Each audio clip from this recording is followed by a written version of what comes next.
When Ryan Hale chose to help a stranded stranger instead of making his life-changing job interview, he thought he'd just thrown away his family's last chance at survival. The bills were piling up, his son's shoes had holes, and that interview was supposed to be their way out. But as he stood in the pouring rain, pulling a luxury sedan from the mud, he had no idea the woman behind that wheel was watching him far more carefully than any interviewer ever would. Sometimes the biggest opportunities don't come from the choices we plan. They come from who we are when everything is on the line. If you're invested in stories about character, redemption, and the moments that define us, stay with me until the end. And don't forget to hit that like button and drop a comment telling me what city you're watching from. I love seeing how far these stories travel. The rain didn't just fall, it attacked. It hammered against Ryan Hale's windshield with the kind of fury that made the wipers useless, turning the road ahead into a blur of gray and darker gray.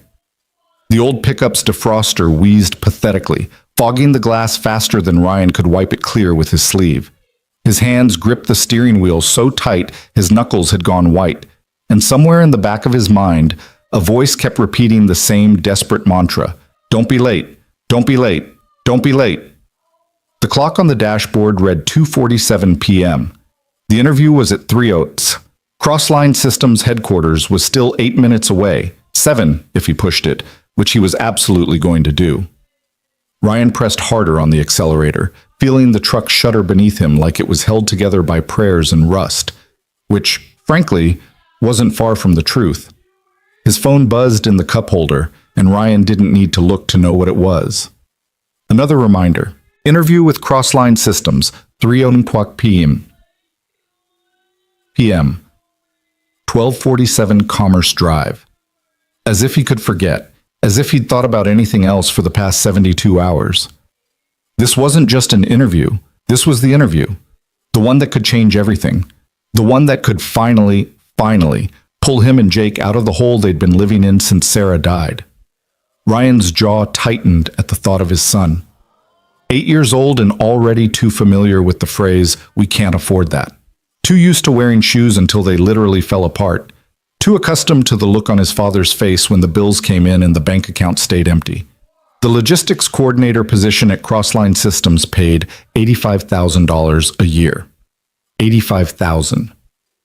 Ryan had stared at that number on the job posting until his eyes burned. It was more than double what he made now at the warehouse. It was health insurance. It was stability. It was Jake not having to pack the same peanut butter sandwich for lunch every single day because it was all they could afford. It was everything. The rain intensified, if that was even possible. Water rushed across the road in sheets, pooling in places where the asphalt had given up trying to drain it all. Ryan leaned forward, squinting through the windshield, his foot steady on the gas despite every instinct screaming at him to slow down. 2:48 p.m.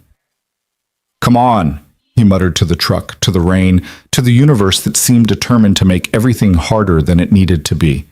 "Just let me get there. Just this once. Let something go right." And that's when he saw her. At first, it was just a shape on the side of the road, a dark silhouette that didn't belong. Ryan almost missed it entirely, would have blown right past if a flash of lightning hadn't lit up the scene for just a second. A car. No, not just a car. A luxury sedan, the kind that cost more than Ryan made in 3 years, sunk hood deep in mud just off the shoulder. And standing next to it, barely visible through the downpour, was a woman. Ryan's foot eased off the gas before his brain fully processed what he was doing. No. The word was sharp in his mind, almost violent. No, you don't have time. You're already cutting it close. You cannot be late. But even as he thought it, the truck was already slowing. Ryan's eyes flicked to the rearview mirror, then back to the woman. She was alone. Completely alone on a back road in the middle of what was rapidly becoming a serious flood situation. Her car was trapped, and from the way she was moving, pacing, gesturing, clearly agitated, she needed help. 2:49 p.m. The interview was 11 minutes away. If he stopped, he'd have to help her, get her car out, make sure she was safe. That would take at least 15, maybe 20 minutes. There was no scenario where stopping didn't make him late. Ryan's phone buzzed again, another reminder like the universe was testing him. His hands tightened on the wheel. The logical choice was obvious. Drive past. Someone else would come along. She probably had a phone, could call for help. She'd be fine.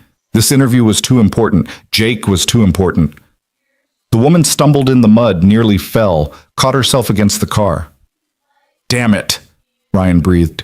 He pulled over. The decision didn't feel noble or heroic. It felt expensive. It felt like watching his last chance slip through his fingers while he stood helpless to stop it. But Ryan's hands were already putting the truck in park, and he was already reaching for the door handle, and some part of him that was older than logic or self-preservation was already moving him forward. The rain hit him like a physical force the moment he stepped out. Within seconds, he was soaked through, his interview clothes, the only decent outfit he owned, plastered to his skin. The button-down shirt he'd ironed so carefully that morning was already ruined. The dress shoes he'd polished until they almost looked new were sinking into mud. None of it mattered now. "Hey," Ryan called out, jogging toward the woman. "Are you okay?" She spun toward him, and even through the rain, Ryan could see the frustration radiating off her like heat. She was probably in her mid-30s, dressed in what had once been an expensive business suit before the storm had gotten to it. Dark hair plastered to her face, mascara running, heels sunk so deep in mud they were basically useless. "Does it look like I'm okay?" She shot back, her voice sharp with panic and anger. "My car is stuck. I'm late for a meeting, and I can't get a signal to call anyone." Ryan moved past her to assess the situation. The sedan was trapped all right.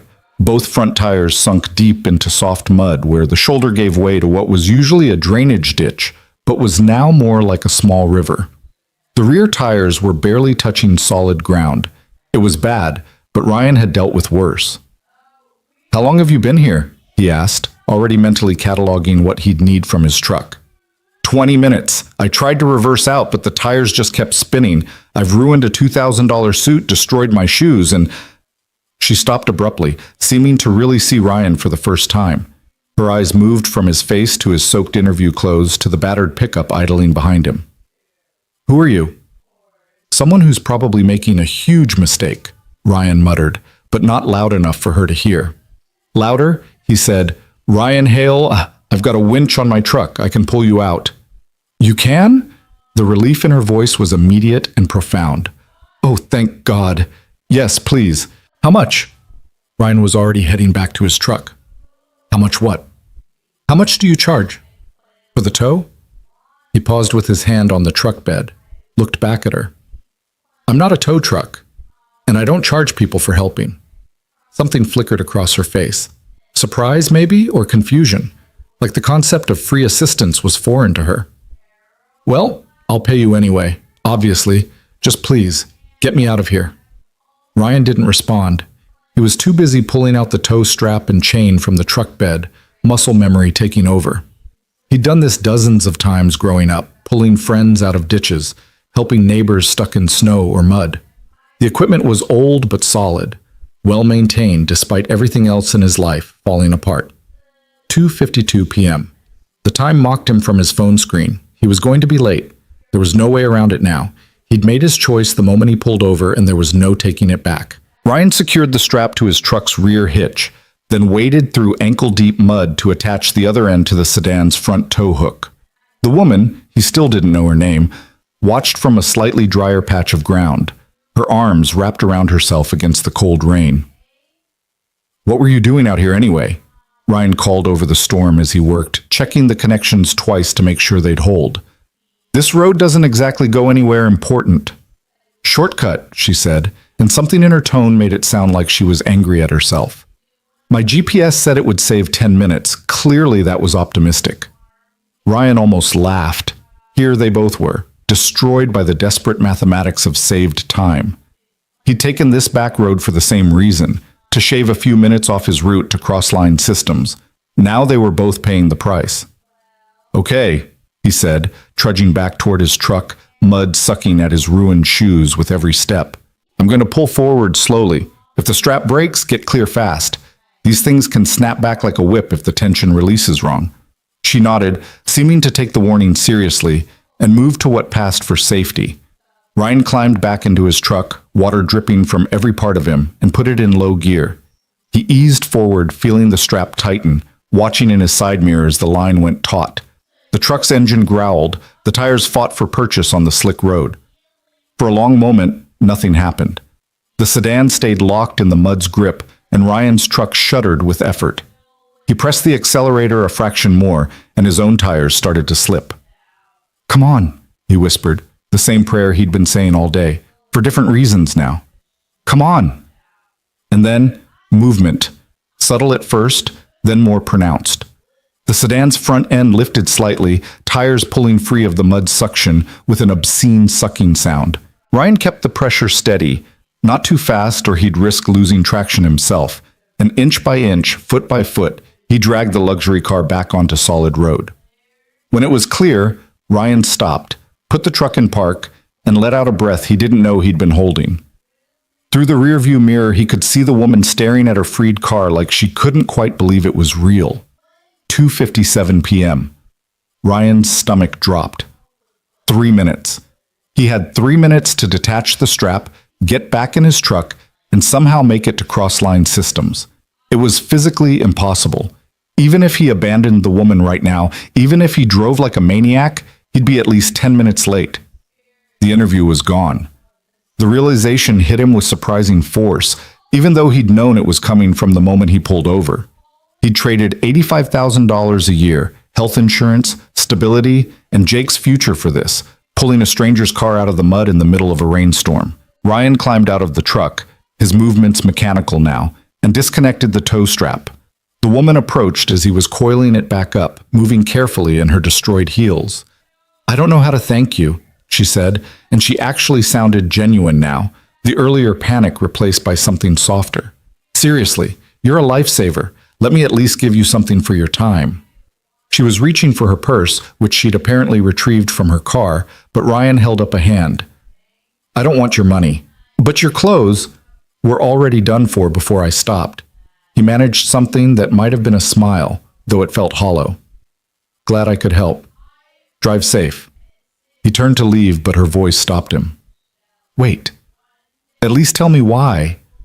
Why did you stop?" Ryan looked back at her, this well-dressed stranger whose crisis had just cost him everything, and tried to find an answer that made sense.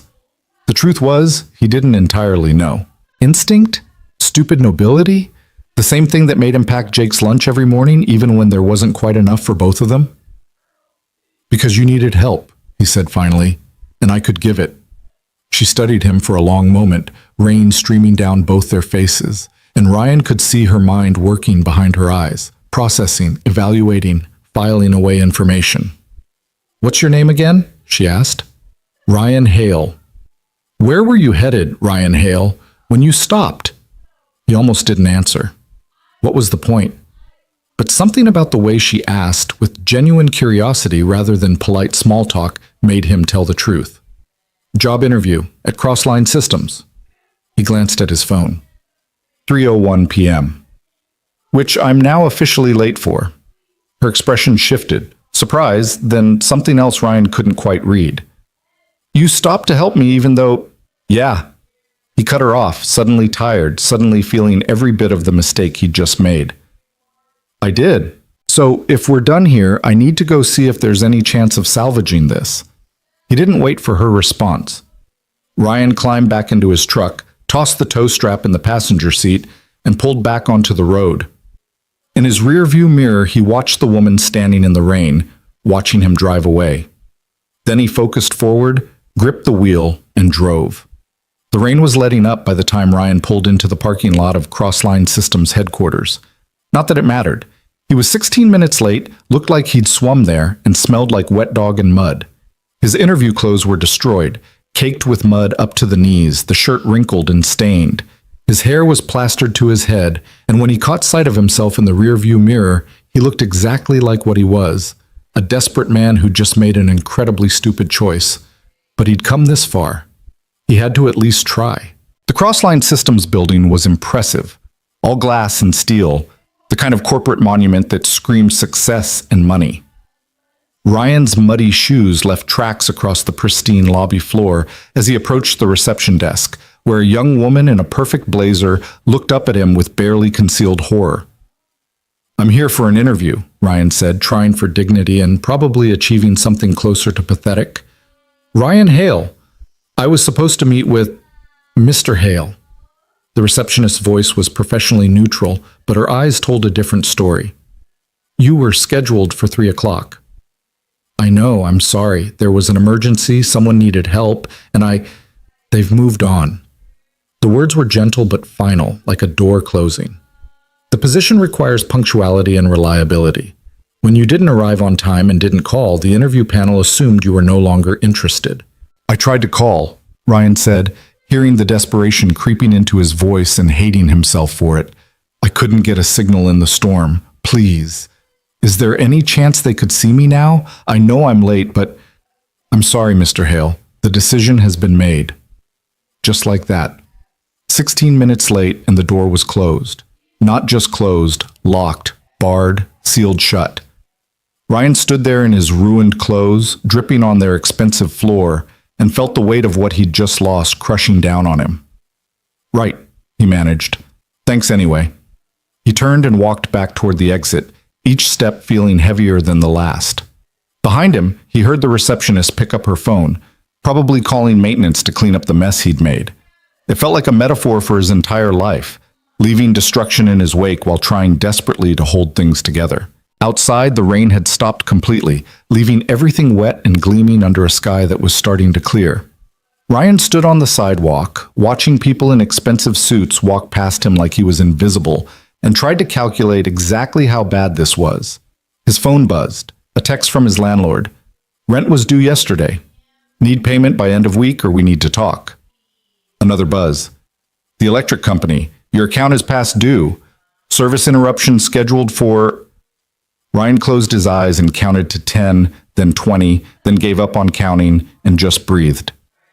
Jake was at his friend Tommy's house for the afternoon, wouldn't be home until 6. That gave Ryan a few hours to figure out what he was going to tell his son.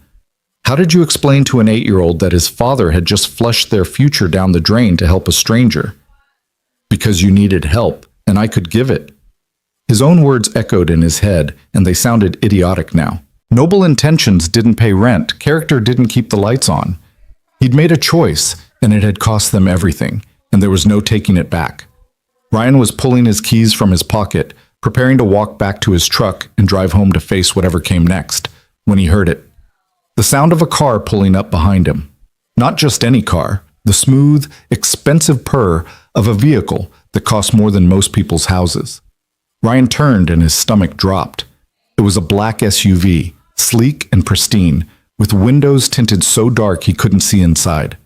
It pulled right up to the curb where Ryan stood, and for a confused moment he thought maybe he was blocking someone important. He started to step aside. The rear door opened, and she stepped out. The woman from the mud looked completely different now. The destroyed suit was gone, replaced by an immaculate charcoal ensemble that probably cost more than Ryan's truck. Her hair was perfect, pulled back in a style that was somehow both severe and elegant. The running mascara had been fixed, the muddy heels swapped for ones that added 3 inches to her height. She looked polished, professional, powerful.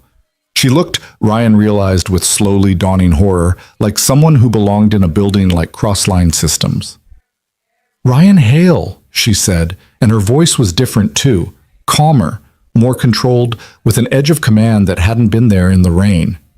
We need to talk. Ryan's mouth had gone dry.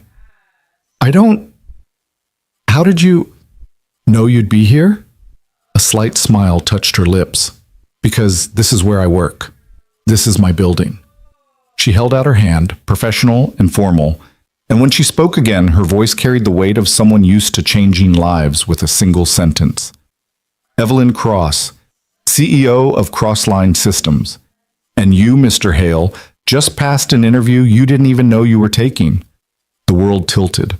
Ryan stared at her extended hand, at the woman he'd pulled from the mud, at the CEO of the company he'd been trying to impress, and felt his entire understanding of the last hour reorganize itself into something he couldn't quite process.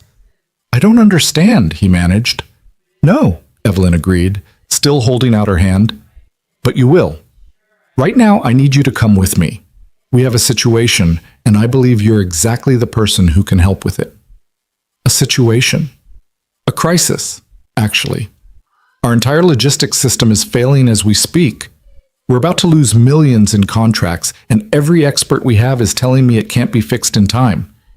Her eyes locked onto his, intense and evaluating. But I've learned to trust my instincts about people, Mr. Hale.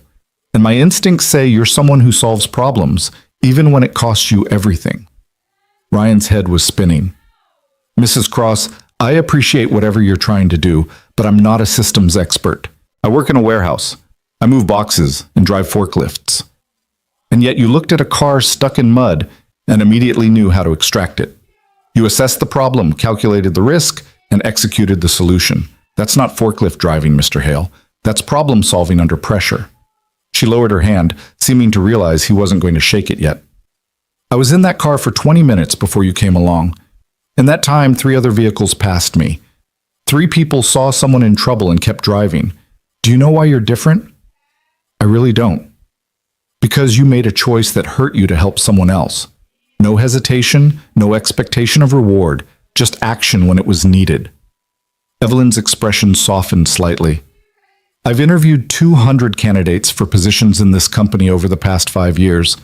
I've seen every trick, every polished answer, every carefully rehearsed demonstration of leadership and initiative, but I've never actually seen someone prove their character when they thought no one was watching.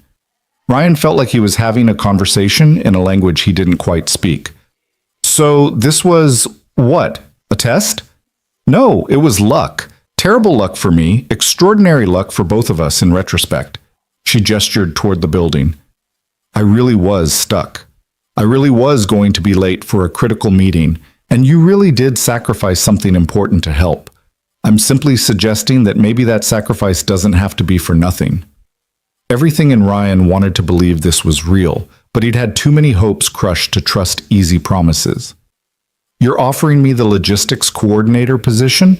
Because I pulled your car out of the mud? I'm offering you a chance to prove you can do more than that. Evelyn's smile faded, replaced by something sharper.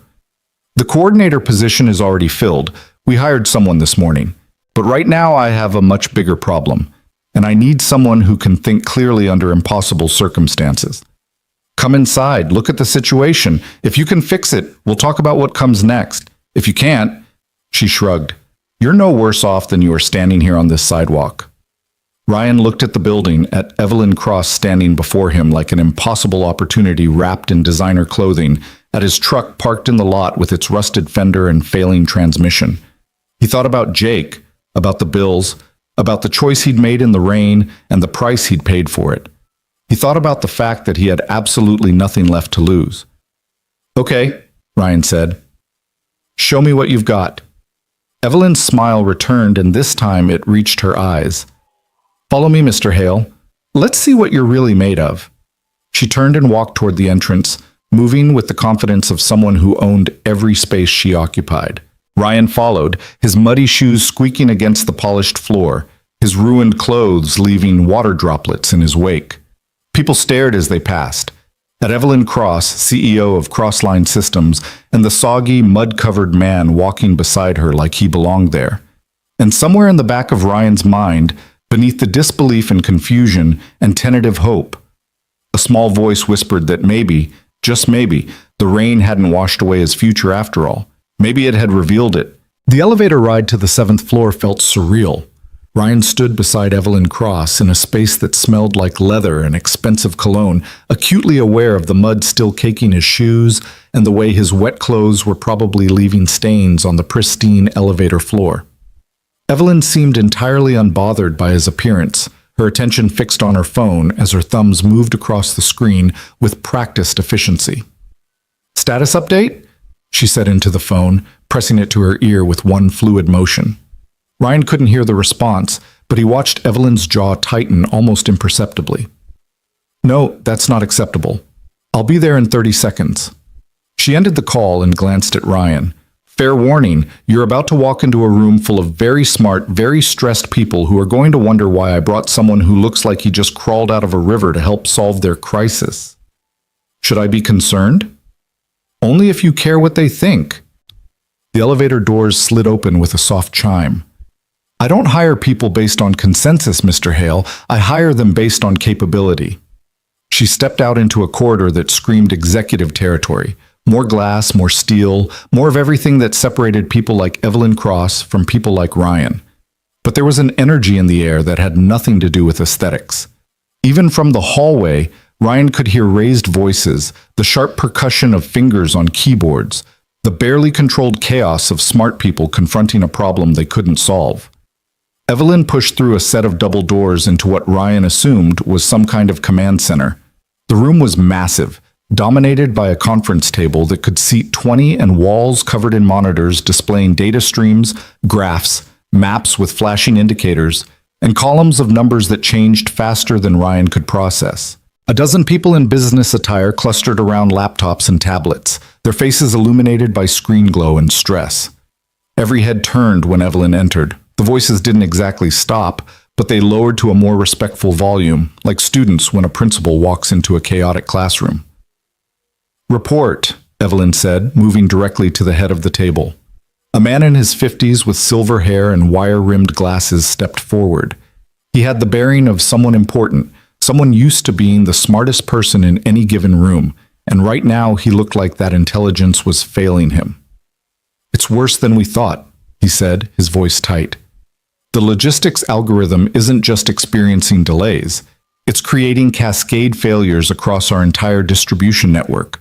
We have 42 facilities in 16 states trying to route shipments using corrupted data. Every automated decision the system makes is compounding the problem." "English, Marcus," Evelyn said, though not unkindly. Marcus gestured to one of the monitors where a map of the United States showed red dots spreading like a virus across multiple states.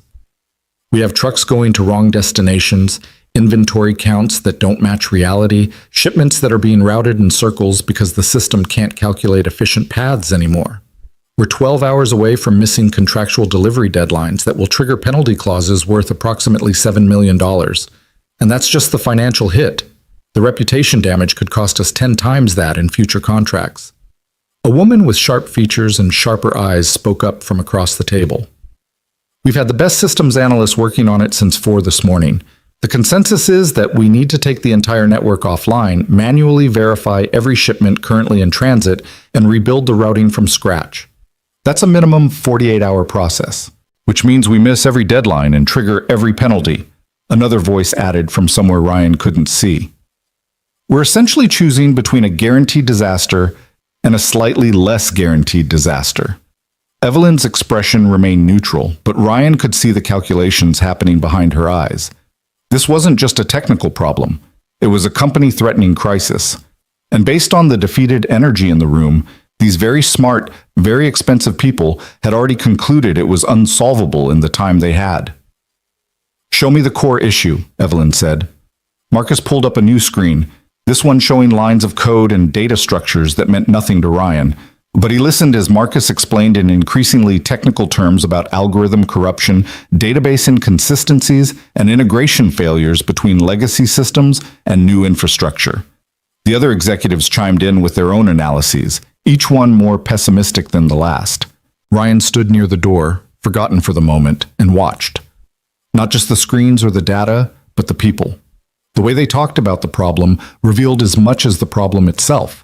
They were focused on why it couldn't be fixed, not how it might be solved. They'd already accepted defeat and were now just managing the details of their failure. It reminded Ryan of conversations he'd had with other warehouse workers, the ones who'd spent so long working within broken systems that they'd stopped seeing alternatives. The ones who shrugged and said, "That's just how it is," when asked why processes were inefficient or dangerous. Learned helplessness dressed up in technical language. "What about the manual override protocols?" someone was asking. "Too slow. We'd need 3 times the staff we have just to process current volumes." "Can we bring in contractors?" "Not trained on our systems. They'd cause more problems than they'd solve."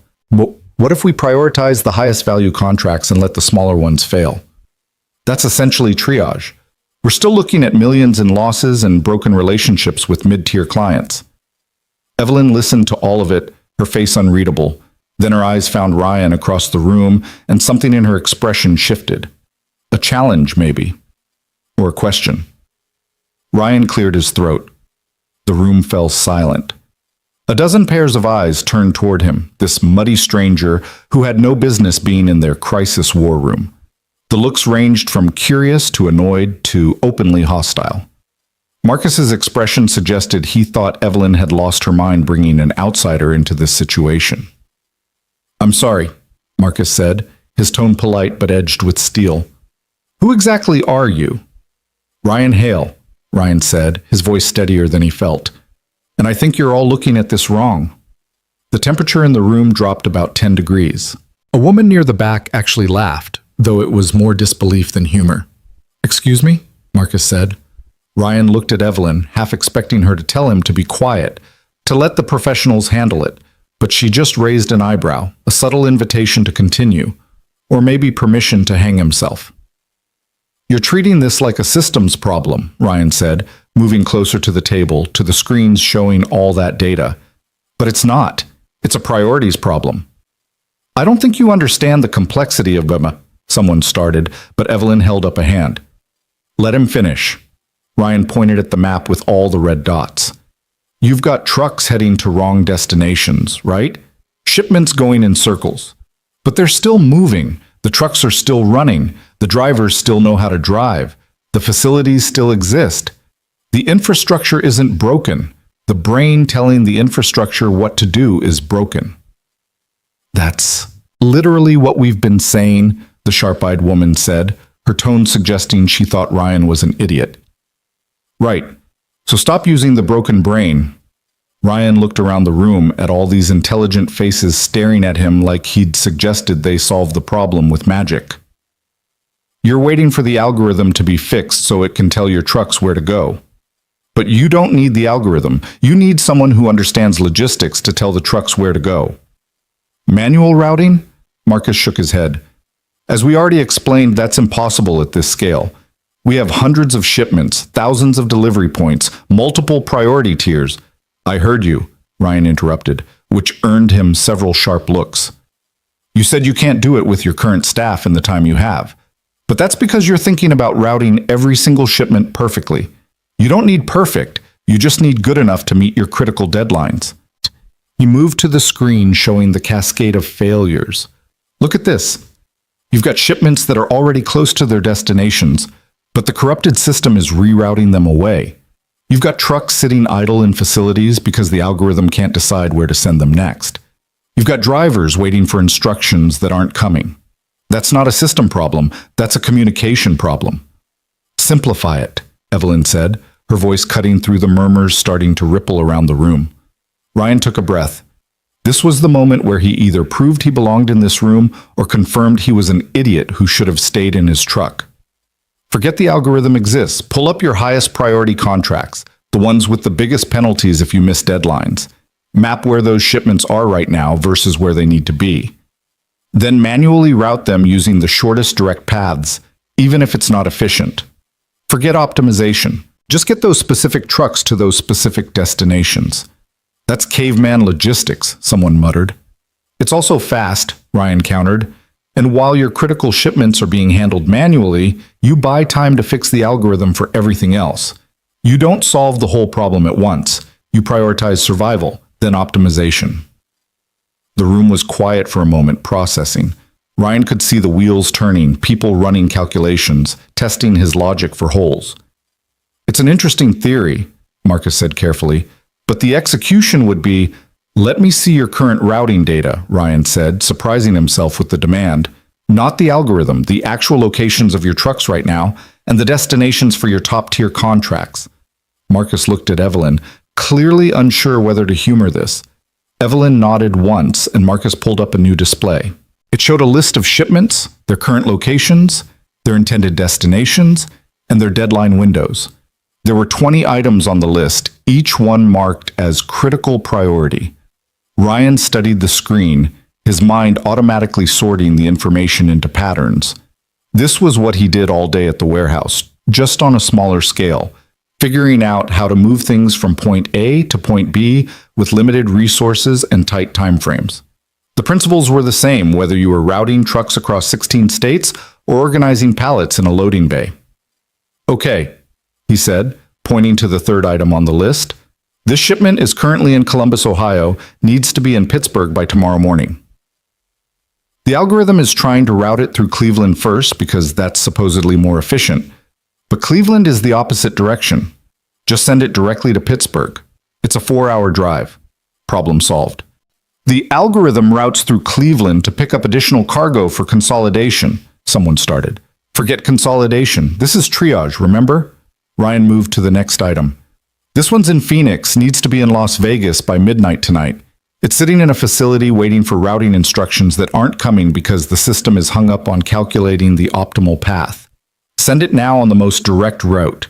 It'll make it with hours to spare. He went down the list, one by one, and for each critical shipment he identified the same pattern. The algorithm was overthinking, trying to optimize for efficiency, even though its corruption meant those optimizations were actually creating delays. The solution wasn't to fix the algorithm in the next 12 hours.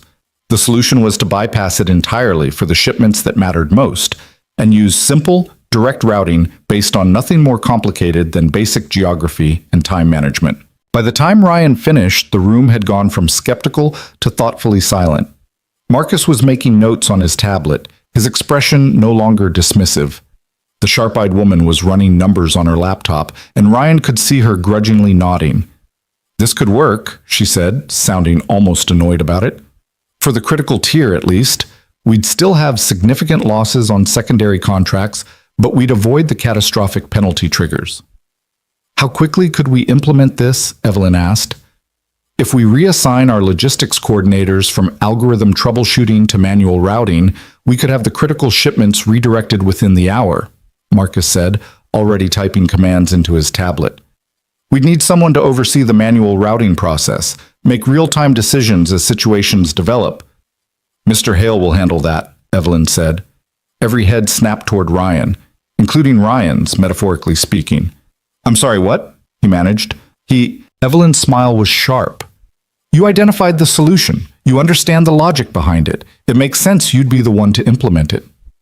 "Mrs. Cross, I don't work here. I don't have access to your systems. I don't know your protocols." "Marcus, set Mr. Hale up with a terminal and guest credentials. Walk him through our communications system so he can issue routing instructions to facility managers and drivers." Evelyn's tone made it clear this wasn't a request. "Anyone who has objections to following Mr. Hale's directions can discuss them with me later. Right now, we're going with his plan." "This is insane," someone muttered, not quite quietly enough. "This is decisive action in a crisis," Evelyn corrected. "Which is exactly what we pay you all to provide, and exactly what none of you were providing 10 minutes ago. So either help implement this solution or get out of the way." The room mobilized. People grabbed laptops, started making calls, pulled up screens and data streams. The energy had shifted from defeated to purposeful, like a machine that had been stalled suddenly roaring back to life. Marcus approached Ryan with a tablet and a look that suggested he still thought this was madness, but was professional enough to follow orders. "Come with me. I'll show you how to communicate with our facilities." Ryan followed him to a workstation near the window, his heart hammering. What had just happened? 10 minutes ago, he'd been standing on a sidewalk contemplating his ruined life, and now he was apparently in charge of salvaging a multi-million-dollar crisis for a company he didn't work for, using methods he'd improvised on the spot. Marcus pulled up a communications interface on the tablet and began explaining with the patience of someone teaching a child to use a phone. Each facility has a code. You enter the code, type your message, and it goes directly to the operations manager on site. They'll confirm receipt and implementation. The system also shows you real-time GPS data for every truck in our fleet. See here? You can track which ones are moving, which are stationary, and compare that against the delivery schedule. Ryan absorbed the information as quickly as Marcus could provide it, asking questions when things weren't clear, making mental notes about which functions would be most critical. It was overwhelming, but not incomprehensible. The interface was actually fairly intuitive once you understood the logic behind it. "What about drivers?" Ryan asked. "Can I communicate directly with them?" "Not recommended. Everything goes through facility managers who then relay to drivers. It maintains chain of command and prevents confusion." Marcus paused, studying Ryan with undisguised curiosity. "Where did you learn logistics?" A warehouse in Brooklyn. I've been moving freight for 6 years. Brooklyn. Marcus repeated the word like it was a foreign concept. And you think that qualifies you to route a national distribution network? Ryan met his gaze steadily. I think the principles of moving things efficiently from one place to another don't change just because the scale does.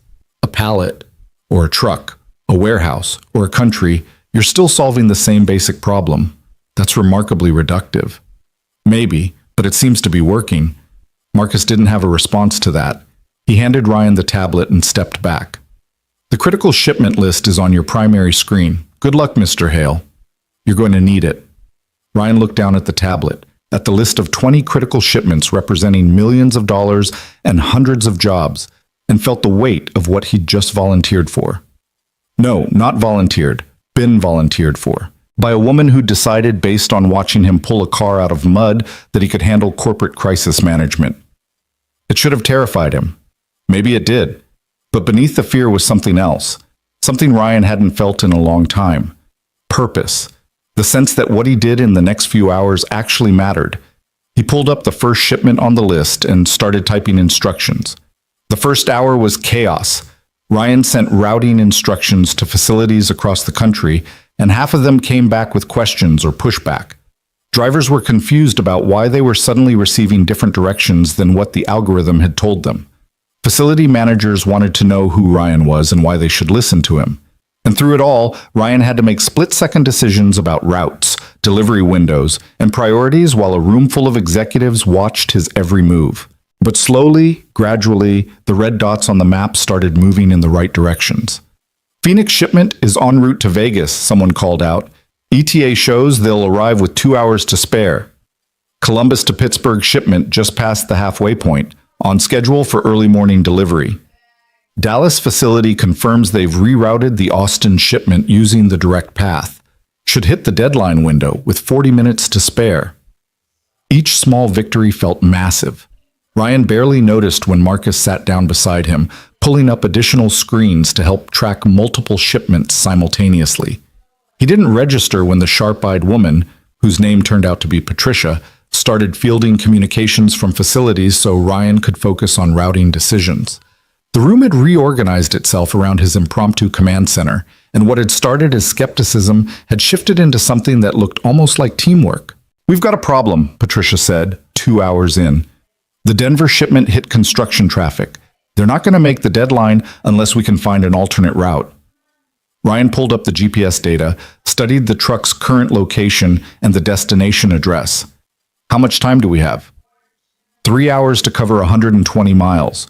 Normally easy, but this traffic backup could cost them an hour or more. Ryan traced possible routes on the screen with his finger, mentally calculating drive times and potential obstacles. There's a service road that runs parallel to the main highway. It's slower normally, but with the construction, it might actually be faster. Can we get local traffic data? Marcus was already pulling it up. Service road is clear, but it adds 15 miles to the total distance. 15 miles at 60 miles per hour is 15 minutes. An hour stuck in construction traffic is an hour. Tell them to take the service road. Patricia relayed the instructions. The truck's GPS dot on the screen shifted, moving off the main highway onto the alternate route. They watched it progress, and Ryan realized he was holding his breath. 20 minutes later, Patricia looked up from her screen with something approaching respect. Denver truck just reported they're past the construction zone and back on the main highway. They'll make the deadline with time to spare. A small cheer went up from somewhere in the room. Ryan felt the tension in his shoulders ease just slightly. 19 down, 1 to go. The last critical shipment was the most complicated. It was currently in Atlanta, needed to be in Miami by midnight, and the driver had just reported mechanical issues with the truck. They were going to miss the deadline unless they could find an alternative solution fast. "Can we get another truck?" Ryan asked. "Not in time. Our nearest available vehicle is 3 hours away, and by the time it reaches Atlanta, loads the cargo, and drives to Miami, we've blown the deadline by 5 hours. Ryan stared at the screen, his brain churning through options. What if we don't drive it? I'm sorry? What if we send it by air? There must be freight services that can get cargo from Atlanta to Miami in a few hours. Marcus was already shaking his head. The cost would be astronomical. We're talking about a full truckload of merchandise. The air freight alone would exceed the profit margin on the entire contract. But it would meet the deadline and avoid the penalty clause, right? Well, yes, but... And the penalty for missing the deadline is how much? Marcus checked his screen. $200,000. How much would express air freight cost? Probably 50, 60,000, maybe more. Then we're still coming out 140,000 ahead. Ryan looked at Evelyn, who had been watching silently from across the room for the past hour. Unless I'm missing something about how this works? Evelyn's expression was unreadable, but her eyes held what might have been approval. You're not missing anything, Mr. Hale. Marcus, arrange the air freight. Bill it to crisis management. Marcus nodded and moved to make it happen, though his expression suggested this was the most unorthodox solution he'd encountered in 20 years of logistics work. Ryan leaned back in his chair, suddenly aware that his shirt had dried into stiff, uncomfortable wrinkles and his feet hurt from standing in wet shoes for hours. The adrenaline that had been powering him was starting to ebb, leaving exhaustion in its wake. Is that all of them? He asked Patricia. She scanned her screens, double-checking. That's all 20 critical shipments, routed, tracked, and on schedule to meet deadlines with minimal penalties. Well, what's the damage on the secondary contracts? Significant, but not catastrophic. We're looking at about $2 million in losses from missed deliveries and penalty clauses, but we've avoided the $7 million we were facing an hour ago. And we've bought enough time to properly fix the algorithm before the situation deteriorates further. $2 million. Ryan tried to comprehend that number, couldn't really, and settled for understanding that he'd apparently just saved someone $5 million using nothing more sophisticated than common sense and basic geography. The room had begun to relax, the crisis energy fading into relief and exhaustion. People were closing laptops, stretching, having quiet conversations about what had just happened. And through it all, Ryan felt eyes on him, evaluating, reassessing, seeing him differently than they had 3 hours ago. Evelyn crossed the room to where Ryan sat. My office. Now. She turned and walked out without waiting for a response. Ryan glanced at Marcus, who gave him a look that was equal parts sympathy and congratulation, then followed Evelyn into the hallway. Her office was on the 8th floor, accessible via a private elevator that required a key card Ryan didn't have. Evelyn swiped them in, and they rode up in silence that felt heavier than the comfortable quiet of the crisis war room. The office itself was exactly what Ryan expected. Massive, beautifully designed, with floor-to-ceiling windows offering a view of the city that probably cost more per year than Ryan had earned in his entire working life. Evelyn moved behind her desk but didn't sit, instead standing with her hands resting on the back of her chair. Do you know what just happened down there? She asked. Ryan shrugged, too tired to pretend confidence. I helped fix a problem? You walked into a room full of people with advanced degrees and decades of combined experience, people I pay enormous salaries to solve exactly these kinds of problems, and you solved in minutes what they'd been failing to solve for hours. Evelyn's tone wasn't critical of her staff. It was observational, analytical. Do you know why? Because I didn't know enough to think it was impossible? Partially. Also because you weren't invested in the complex solution. My people were so focused on fixing the algorithm, on solving the problem the right way, that they couldn't see the simple solution right in front of them. She moved around the desk, leaning against it, her posture more relaxed now. That's a rare quality, Mr. Hale. The ability to cut through complexity to find the essential truth of a problem. Ryan didn't know what to say to that, so he said nothing. Evelyn studied him for a long moment. Tell me about your son. The question caught Ryan completely off guard. What? You mentioned you have a son. Earlier, when we were in the rain, you said you needed this job for your family. Ryan's defenses went up automatically, but there was something in Evelyn's tone that wasn't prying. It was genuinely curious. Jake? He's 8. It's just the two of us. His mother? Died 3 years ago. Cancer. The words still hurt to say, even after all this time. I'm sorry. And she sounded like she meant it. That's why you stopped, isn't it? In the rain, because you know what it's like to be alone when you need help. Ryan hadn't thought about it that way, but maybe she was right. Maybe some part of him had seen Sarah and that stranded woman, had remembered all the times they'd needed help, and people had looked away. Maybe. Character isn't what we do when it's convenient, Mr. Hale. It's what we do when it costs us everything. Evelyn moved to the window, gazing out at the city below. I built this company from nothing. 20 years ago, I was a junior analyst making $30,000 a year, drowning in student debt and watching men with half my competence get promoted above me because they looked the part and I didn't. I could have played their game, could have smoothed my edges and fit into their boxes. Instead, I decided to build my own box. She turned back to face him. In those 20 years, I've learned that the people worth hiring aren't the ones with perfect resumes and polished interviews. They're the ones who prove themselves when it matters. You proved yourself twice today, Mr. Hale. Once in the mud and once in that war room. Ryan's heart was starting to hammer again. What are you saying? I'm saying that the logistics coordinator position was filled this morning, as I told you, but I have a different position in mind now, something better suited to what I saw from you today. Mrs. Cross, 6-figure salary, full benefits. Leadership role in our crisis management division, reporting directly to Marcus and, on critical projects, to me. Your job would be exactly what you did today, cutting through complex problems to find workable solutions under pressure. And before you tell me you're not qualified, remember that 3 hours ago, an entire room of qualified people thought they were watching their company hemorrhage millions of dollars. You stopped that hemorrhage with a tablet and some common sense. Ryan's mind was reeling. This morning he'd been hoping for $85,000 a year. Now this woman was offering him something that sounded like it paid significantly more, with responsibilities he couldn't even fully comprehend, based on an afternoon of improvised problem solving. I need to think about this, he heard himself say. Evelyn smiled. No, you don't. You need to say yes. But I understand the impulse to be cautious. She moved to her desk, pulled out a business card, and wrote something on the back. This is my direct line. Take tonight. Talk to your son. Then call me tomorrow with your answer. She held out the card. Ryan took it, feeling the weight of expensive cardstock between his fingers.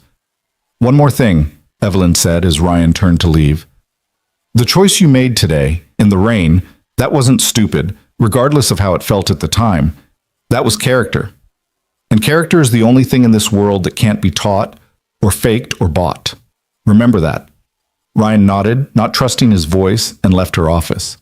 He made his way back down to the lobby, past the receptionist who'd turned him away hours ago and who now watched him with undisguised curiosity, and out into the parking lot where his battered truck sat waiting.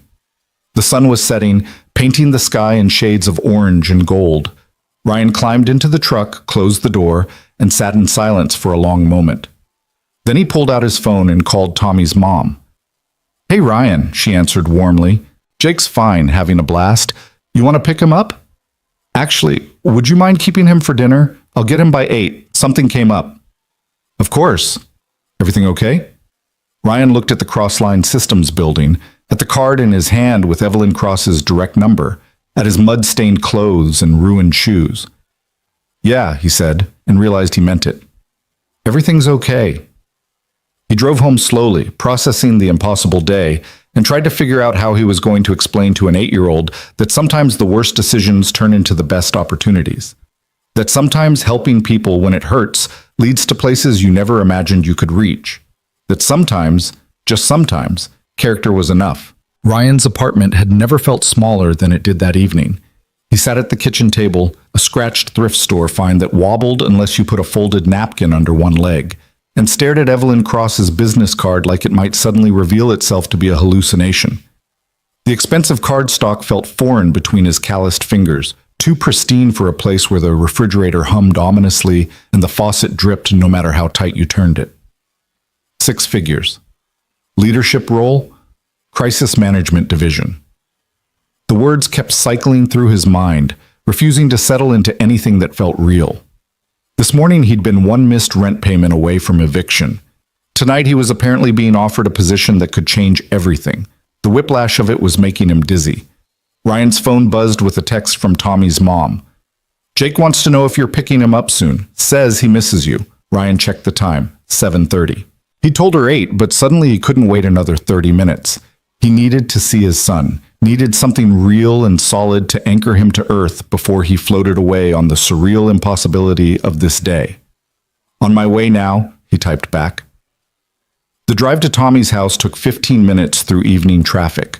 Ryan spent the entire time trying to figure out how to explain today to Jake without making promises he wasn't sure he could keep. What if Evelyn changed her mind overnight? What if she'd made the offer in the heat of the moment and would regret it by morning? What if Ryan had misunderstood something fundamental about what she was proposing? But when he pulled up to the modest two-story where Tommy's family lived and saw Jake burst through the front door with that gap-toothed grin that could light up the darkest day, all of Ryan's spiraling thoughts quieted. This was what mattered, not the job or the money or the impossible opportunity. Just this 8-year-old boy who'd been through too much and deserved so much more. Dad! Jake ran down the walkway and threw himself at Ryan with the full-body enthusiasm only children could manage. Tommy's mom made spaghetti, and we played video games, and his dog learned a new trick where he rolls over if you give him a treat. And can we get a dog, please? I'll take care of it, I promise. I'll walk him and feed him and everything. Slow down, buddy, Ryan laughed, ruffling Jake's hair.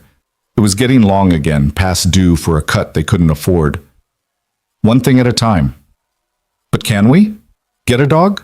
Ryan glanced up to see Tommy's mom, Linda, standing in the doorway with a knowing smile. She was a good woman, a widow herself, and she'd been a lifeline for Ryan more times than he could count. She waved and Ryan waved back, mouthing a thank you that earned him a nod.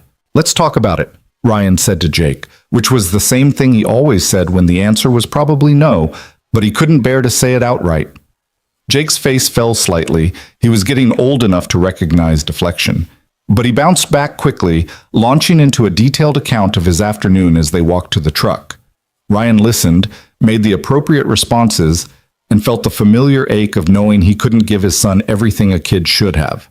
Not the dog, not the new video games Tommy had, not the sneakers without holes or the bedroom that wasn't also the living room. But maybe, a small voice whispered, maybe that was about to change. They drove home in comfortable silence after Jake exhausted his story supply. The sun had fully set now, and the streetlights painted everything in that orange glow that made even run-down neighborhoods look almost pretty. Ryan pulled into their building's parking lot and killed the engine, and for a moment neither of them moved. Dad? Jake's voice was quieter now, more serious. Are you okay? Ryan looked at his son, at those eyes that were too much like Sarah's, and felt his throat tighten. Yeah, buddy, I'm okay. Why? You seem different. Not bad different, just different. Jake fidgeted with his seatbelt. Did something happen today?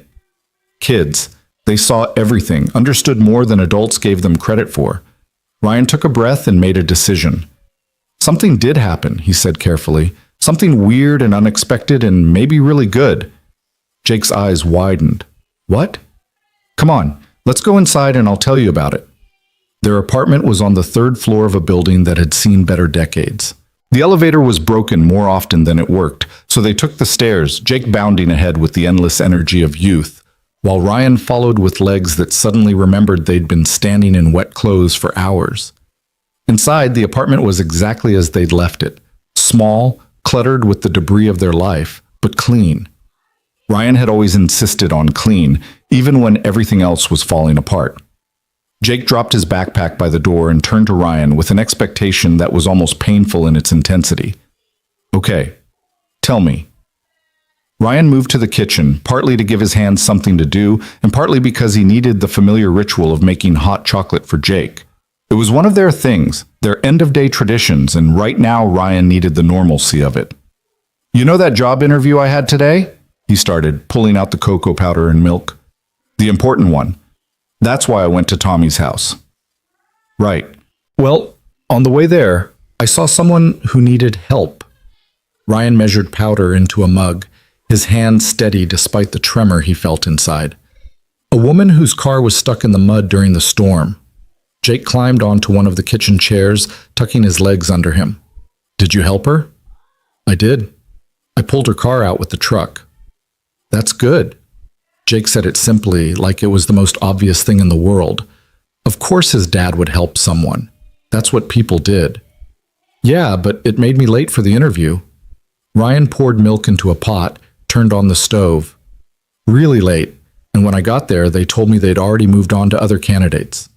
Jake's face fell. Oh. I thought I'd messed everything up. I thought stopping to help that woman was the stupidest decision I could have made.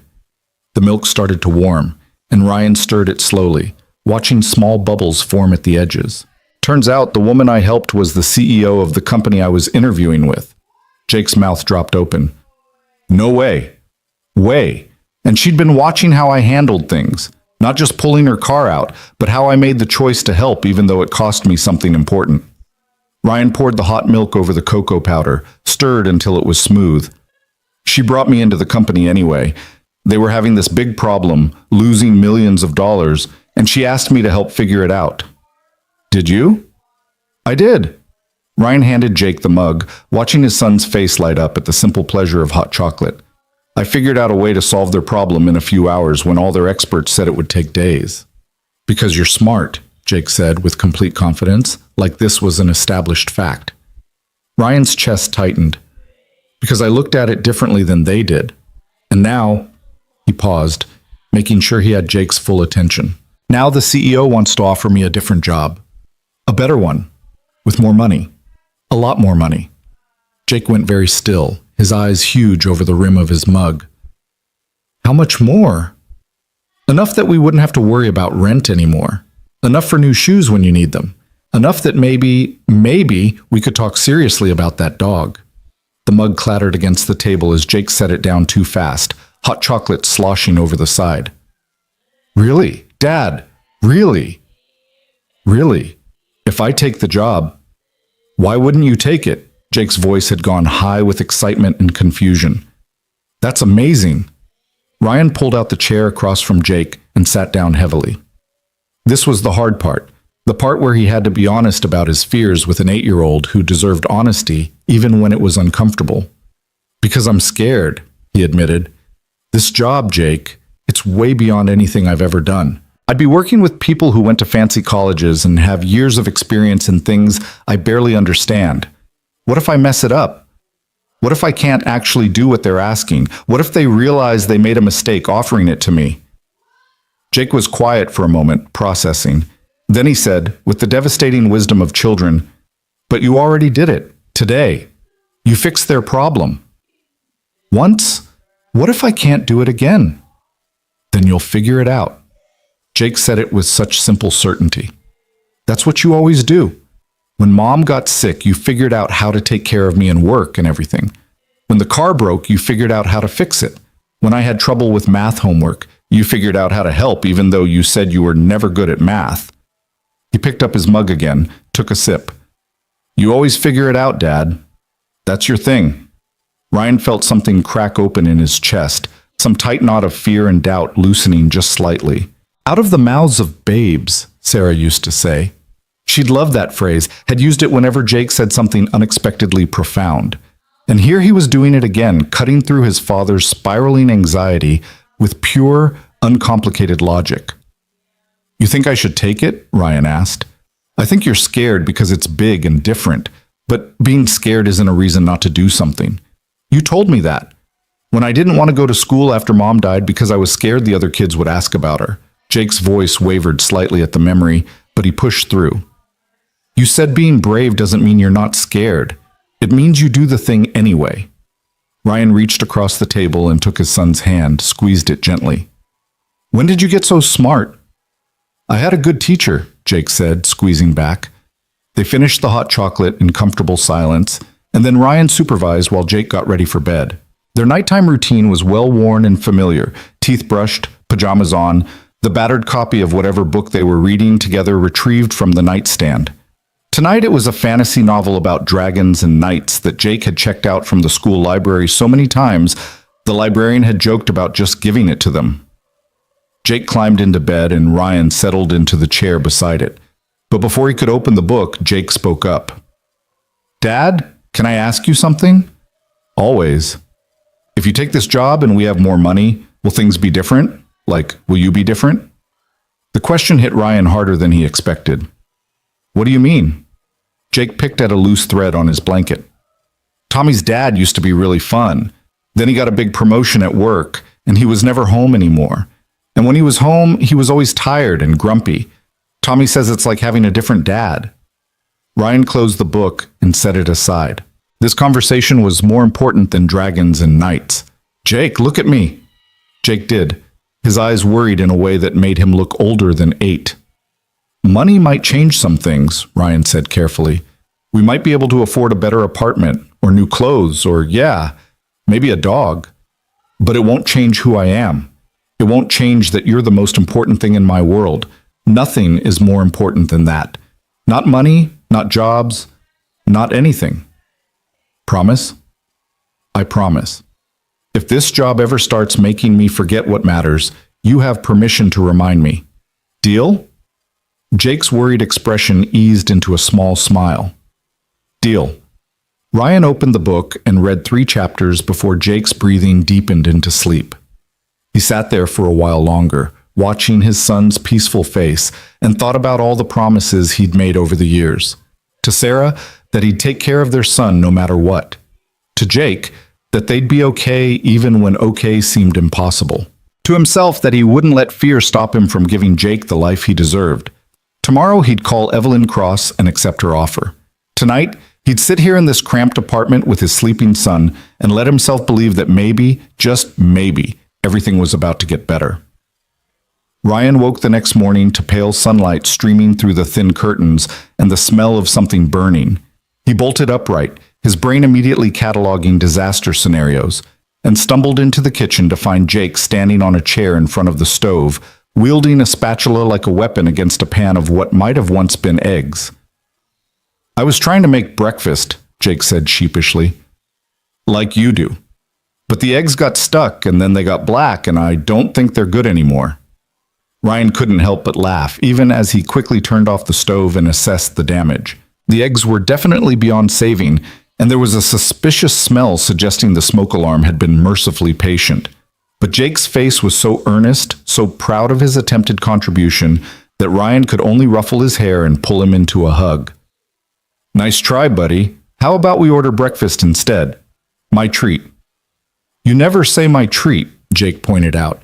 You always say we'll have to make do. Yeah, well, things might be changing. Ryan pulled out his phone, looking at the time. 8:15. After we eat, I need to make an important phone call. Think you can keep yourself busy for a bit? Jake's eyes lit up with understanding. The job. You're going to say yes. I'm going to say yes.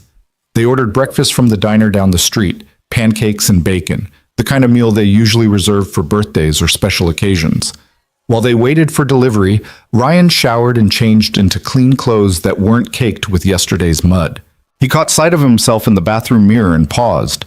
Same face, same tired eyes, same 5 o'clock shadow he never quite managed to eliminate. But something was different. There was a quality to his expression he hadn't seen in years. Hope, maybe. Or possibility. The food arrived just as Jake was building an elaborate fortress out of couch cushions. They ate at the kitchen table, and Ryan tried not to think about how this might be one of the last times they ate breakfast in this cramped apartment. If the job was real, if everything Evelyn had promised actually materialized, they could afford something better. A real bedroom for Jake. A kitchen where the faucet didn't leak. Maybe even a yard for that hypothetical dog. You're doing it again, Jake said around a mouthful of pancake. Doing what? That thing where you're thinking so hard your face gets all wrinkly. Ryan laughed. Eat your breakfast, smart guy. At 9 o'clock, with Jake safely occupied by cartoons in the living room, Ryan retreated to his bedroom, which was really just a corner of the apartment separated by a bookshelf, and pulled out Evelyn Cross's business card. The number written on the back seemed to pulse with significance. 1 phone call. That's all it would take to say yes to this new life. He dialed before he could overthink it. Evelyn answered on the second ring. Ryan, I was hoping you'd call this morning. You knew I would? I had a feeling. People who make the right choice in the rain tend to make the right choice in other situations too. There was a smile in her voice. I assume you're calling with good news? Ryan took a breath. I'm calling to say yes. I'll take the position. Excellent. Can you come to the office today? We have paperwork to finalize, and I want to introduce you to your team properly. Say 11 o'clock. Today? Ryan glanced at Jake, who was sprawled on the couch in pajamas, completely absorbed in his cartoon. I have my son. Bring him. We have a children's lounge with activities. It's Saturday, so the office is quieter anyway. You won't be long. Ryan agreed, ended the call, and sat for a moment processing the fact that his life had just officially changed direction. Then he went to tell Jake they were going on an adventure. The drive to Crossline Systems felt different in daylight without the rain. The building looked less imposing, more welcoming, though still far more impressive than anything Ryan had expected to be associated with professionally. Jake pressed his face against the truck window as they pulled into the parking lot, taking in the glass and steel architecture with wide eyes. This is where you're gonna work? He breathed. Dad, this place is huge. Yeah, it is. Ryan parked the truck, and it looked even more out of place in the lot full of expensive sedans and SUVs than it had yesterday. But he was learning that appearances weren't everything. Yesterday, he'd looked like a drowned rat and had still managed to save a multi-million-dollar company from disaster. They walked through the lobby, and the same receptionist who'd turned Ryan away yesterday looked up with a startled expression that quickly morphed into something more respectful. Mr. Hale, she said, standing, Mrs. Cross is expecting you, 8th floor, and she said to bring your son directly to her office. Jake glanced up at Ryan with an impressed look. The elevator ride up was quiet, Jake taking in every detail of the polished interior like he was memorizing it for later.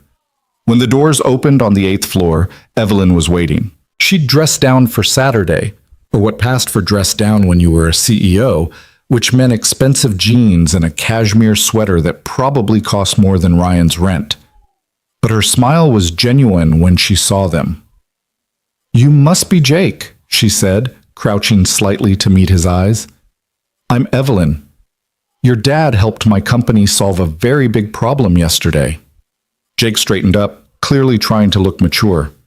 I know, he's good at that, solving problems. He certainly is. Evelyn straightened and gestured down the hall. Come with me. I want to show you something before we do the boring paperwork. She led them past her office to a different door that opened into a bright, colorful room that looked like it had been designed by someone who actually remembered what kids liked. There were games, books, art supplies, and a couple of tablets set up with educational programs. 2 other children were already there, supervised by a friendly-looking woman who introduced herself as Monica. Jake, you're welcome to stay here while your dad and I talk business, Evelyn said. Monica has snacks if you get hungry, and there's pretty much every game you could want. Jake looked at Ryan for permission, got a nod, and immediately gravitated toward the elaborate train set in the corner. Within seconds, he was absorbed, and Ryan felt a pang of gratitude for this woman who'd thought to make this part easier. He's a good kid, Evelyn observed as they walked back toward her office. He is, better than I deserve. I doubt that. She held open her office door, and Ryan stepped into the space that had intimidated him yesterday, but seemed less overwhelming now. Before we start with the formalities, I want to be completely transparent with you about what this job entails and what I'm expecting. Ryan sat in one of the chairs across from her desk, trying to look professional, despite the fact that his nicest outfit was the one currently ruined by mud and rain. I appreciate that. Evelyn settled into her chair and pulled out a folder. The position I'm offering you is Crisis Management Specialist, reporting to Marcus Chen with direct access to me when situations warrant it. The base salary is $135,000 annually, with performance bonuses that could add another $20,000 to $30,000 depending on results. Full benefits including health insurance, dental, vision, and a 401k with company matching. Ryan's brain stuttered on the number. $135,000. He'd been hoping for $85,000, and she was offering him almost 60% more than that. Your primary role will be exactly what you did yesterday, coming into crisis situations with fresh eyes and finding practical solutions that others might overlook. Sometimes that will mean logistics problems like yesterday. Other times it might be personnel conflicts, operational inefficiencies, or strategic challenges. You won't be expected to know everything about every system we have. You will be expected to ask smart questions, challenge assumptions, and think creatively under pressure. That sounds, Ryan searched for the right word, vague. It is vague, intentionally so. I'm not hiring you to follow a script, Ryan. I'm hiring you to do what you did in that storm. Make the right choice even when it's hard, even when it costs you something. Evelyn leaned forward. Here's what I learned about you in the span of a few hours yesterday. You prioritize people over convenience. You can identify the core of a complex problem. You don't get paralyzed by not knowing all the answers. And you're willing to trust your judgment even when everyone else in the room has more credentials than you. Those aren't teachable skills. Those are character traits, and they're exactly what I need in this role. Ryan absorbed this, trying to reconcile the woman across from him with the panicked person he'd pulled from the mud. Can I ask you something? Of course. Were you really stuck yesterday, or was that some kind of test? Evelyn laughed, and it was genuine and unguarded. I was absolutely stuck, and furious about it, and terrified I was going to miss a board meeting that had taken 6 months to schedule. There was no test, no grand plan, just a woman who made a bad navigation decision in a storm and paid the price for it. She paused. But once you stopped, once I saw how you handled the situation, yes, I started evaluating you differently than I would have in a formal interview. Call it opportunistic assessment. And you think that's enough to base a hiring decision on? I've made worse decisions on much flimsier evidence. At least I've seen you perform under actual pressure, not hypothetical scenarios in an interview room. Evelyn slid the folder across the desk toward him. This is your offer letter and employment contract. Standard confidentiality agreements, non-compete clauses, all the usual corporate protections. Take it home, read it thoroughly. If you have questions or want to negotiate anything, we can discuss it. Ryan opened the folder, scanning the dense legal text that might as well have been written in another language. Should I have a lawyer look at this? That would be smart, yes. If you don't have one, I can recommend someone who specializes in employment law, independent of the company, so you can trust their advice. She wrote a name and number on a notepad, tore off the page, and handed it to him. Take the weekend. We'll aim to have you start Monday if everything checks out. That gives us today and tomorrow for you to review everything and for me to set up your workspace and brief your team. My team? You'll be working with Marcus primarily, and Patricia will coordinate with you on specific projects. You'll also have access to me directly when situations warrant it. I don't believe in artificial hierarchies when we're in crisis mode. If you need to reach me, you reach me.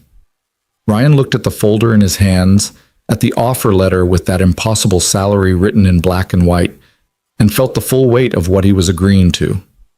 What if I fail? What if I can't repeat what I did yesterday? Evelyn's expression softened. Then you'll fail, and we'll figure out what went wrong and how to do better next time. Ryan, I'm not expecting perfection. I'm expecting effort, honesty, and that same quality of judgment you showed yesterday. The rest we can build as we go. She stood, signaling the meeting was wrapping up. Ryan stood too, still holding the folder like it might disappear if he loosened his grip. Go get your son, Evelyn said. Take him somewhere fun this weekend. Celebrate. Then read that contract carefully and call me Monday morning with any questions. We'll move forward from there. Ryan nodded, managed a somewhat coherent thank you, and made his way back to the children's lounge where Jake was deep in an elaborate train track construction project with one of the other kids. When he saw Ryan, he jumped up excitedly. Dad, look what we built! It's got bridges and tunnels and everything! That's amazing, buddy. Ryan felt his throat tighten with emotion he couldn't quite name. Ready to go? Can we come back? Monica said they have movie afternoons sometimes. Yeah. Ryan glanced at Evelyn, who'd followed him to the lounge. Yeah, I think we can come back. In the elevator down, Jake chattered about all the games and activities, but Ryan barely heard him. His mind was spinning through everything that had changed in 24 hours. Yesterday morning, he'd been desperate. Yesterday afternoon, he'd been resigned to failure. Yesterday evening, he'd been stunned by an impossible opportunity. And now, standing in this elevator with his son and a folder full of papers that represented a completely different future, he felt something he hadn't felt in 3 years. He felt like maybe they were going to be okay. Really, truly okay. Dad? Jake tugged on his sleeve. Where are we going? Ryan looked down at his son, at that gap-toothed smile and those eyes full of trust, and made a spontaneous decision. How would you like to go look at dogs? Jake's shriek of joy echoed through the entire lobby, earning them amused looks from the security guard and the Saturday staff. Ryan didn't care. Let them look. Let the whole world look. His son was happy, their future was suddenly bright with possibility, and for the first time since Sarah died, Ryan allowed himself to believe that making the right choice might actually lead somewhere good. They spent the afternoon at the animal shelter, where Jake fell in love with a scraggly terrier mix named Buster, who had one floppy ear and a tail that never stopped wagging. Ryan filled out the adoption application, and when the shelter worker called his references and did the background check, she smiled. "Everything looks good, Mr. Hale. You can take Buster home tomorrow after we complete the final medical check." Jake hugged the dog so tight Ryan was worried he'd squeeze him in half. And on the drive home, his son talked non-stop about all the things he and Buster were going to do together. Ryan listened, smiled, and felt the last knot of fear in his chest finally loosen. He'd made a choice in the rain. It had cost him everything he'd planned for. And somehow, impossibly, it had given him everything he'd never dared to hope for. Character, Evelyn had said. Character is what matters when everything else is stripped away. Ryan was starting to believe she might be right. Sunday evening found Ryan at his kitchen table surrounded by papers, a yellow highlighter, and a cup of coffee that had gone cold an hour ago. The employment contract stared back at him with its dense paragraphs and legal terminology that seemed designed to confuse rather than clarify. Jake was asleep in the next room, exhausted from a day spent preparing for Buster's arrival, and the apartment was quiet except for the occasional sound of traffic from the street below. Ryan had read the contract 3 times already. Each time his eyes would catch on that salary figure, $135,000, and his brain would short-circuit trying to comprehend it. He'd called the lawyer Evelyn had recommended, a woman named Catherine Porter who'd spent 45 minutes on the phone walking him through every clause with the patience of someone who genuinely wanted him to understand what he was signing. "It's a solid offer," Catherine had concluded. "The non-compete is standard and reasonable. It basically says you can't immediately jump to a competitor and take proprietary information with you, which is fair. The confidentiality agreement is tight, but not unusual for this type of position. And the performance bonus structure is actually quite generous. Honestly, Mr. Hale, I've reviewed hundreds of employment contracts. This is one of the better ones I've seen." Ryan had thanked her, paid her consultation fee from his dwindling savings account, and still felt like he was missing something. Not in the contract itself, but in his own readiness. What if he'd gotten lucky on Friday? What if solving that logistics crisis had been a fluke and he couldn't replicate it?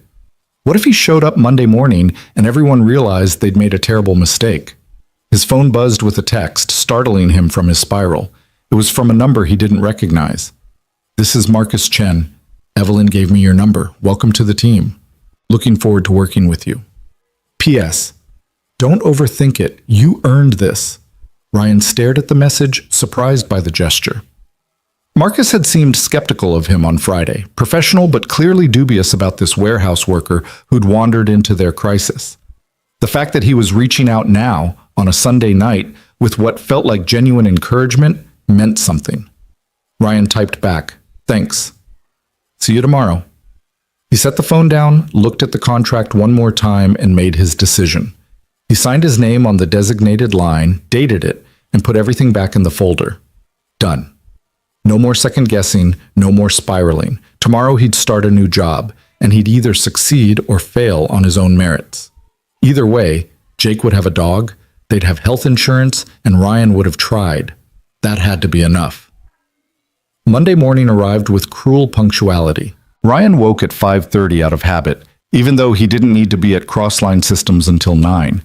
He lay in bed for a moment, staring at the ceiling and listening to Jake's soft breathing from across the room, and tried to quiet the anxiety thrumming through his veins. First day.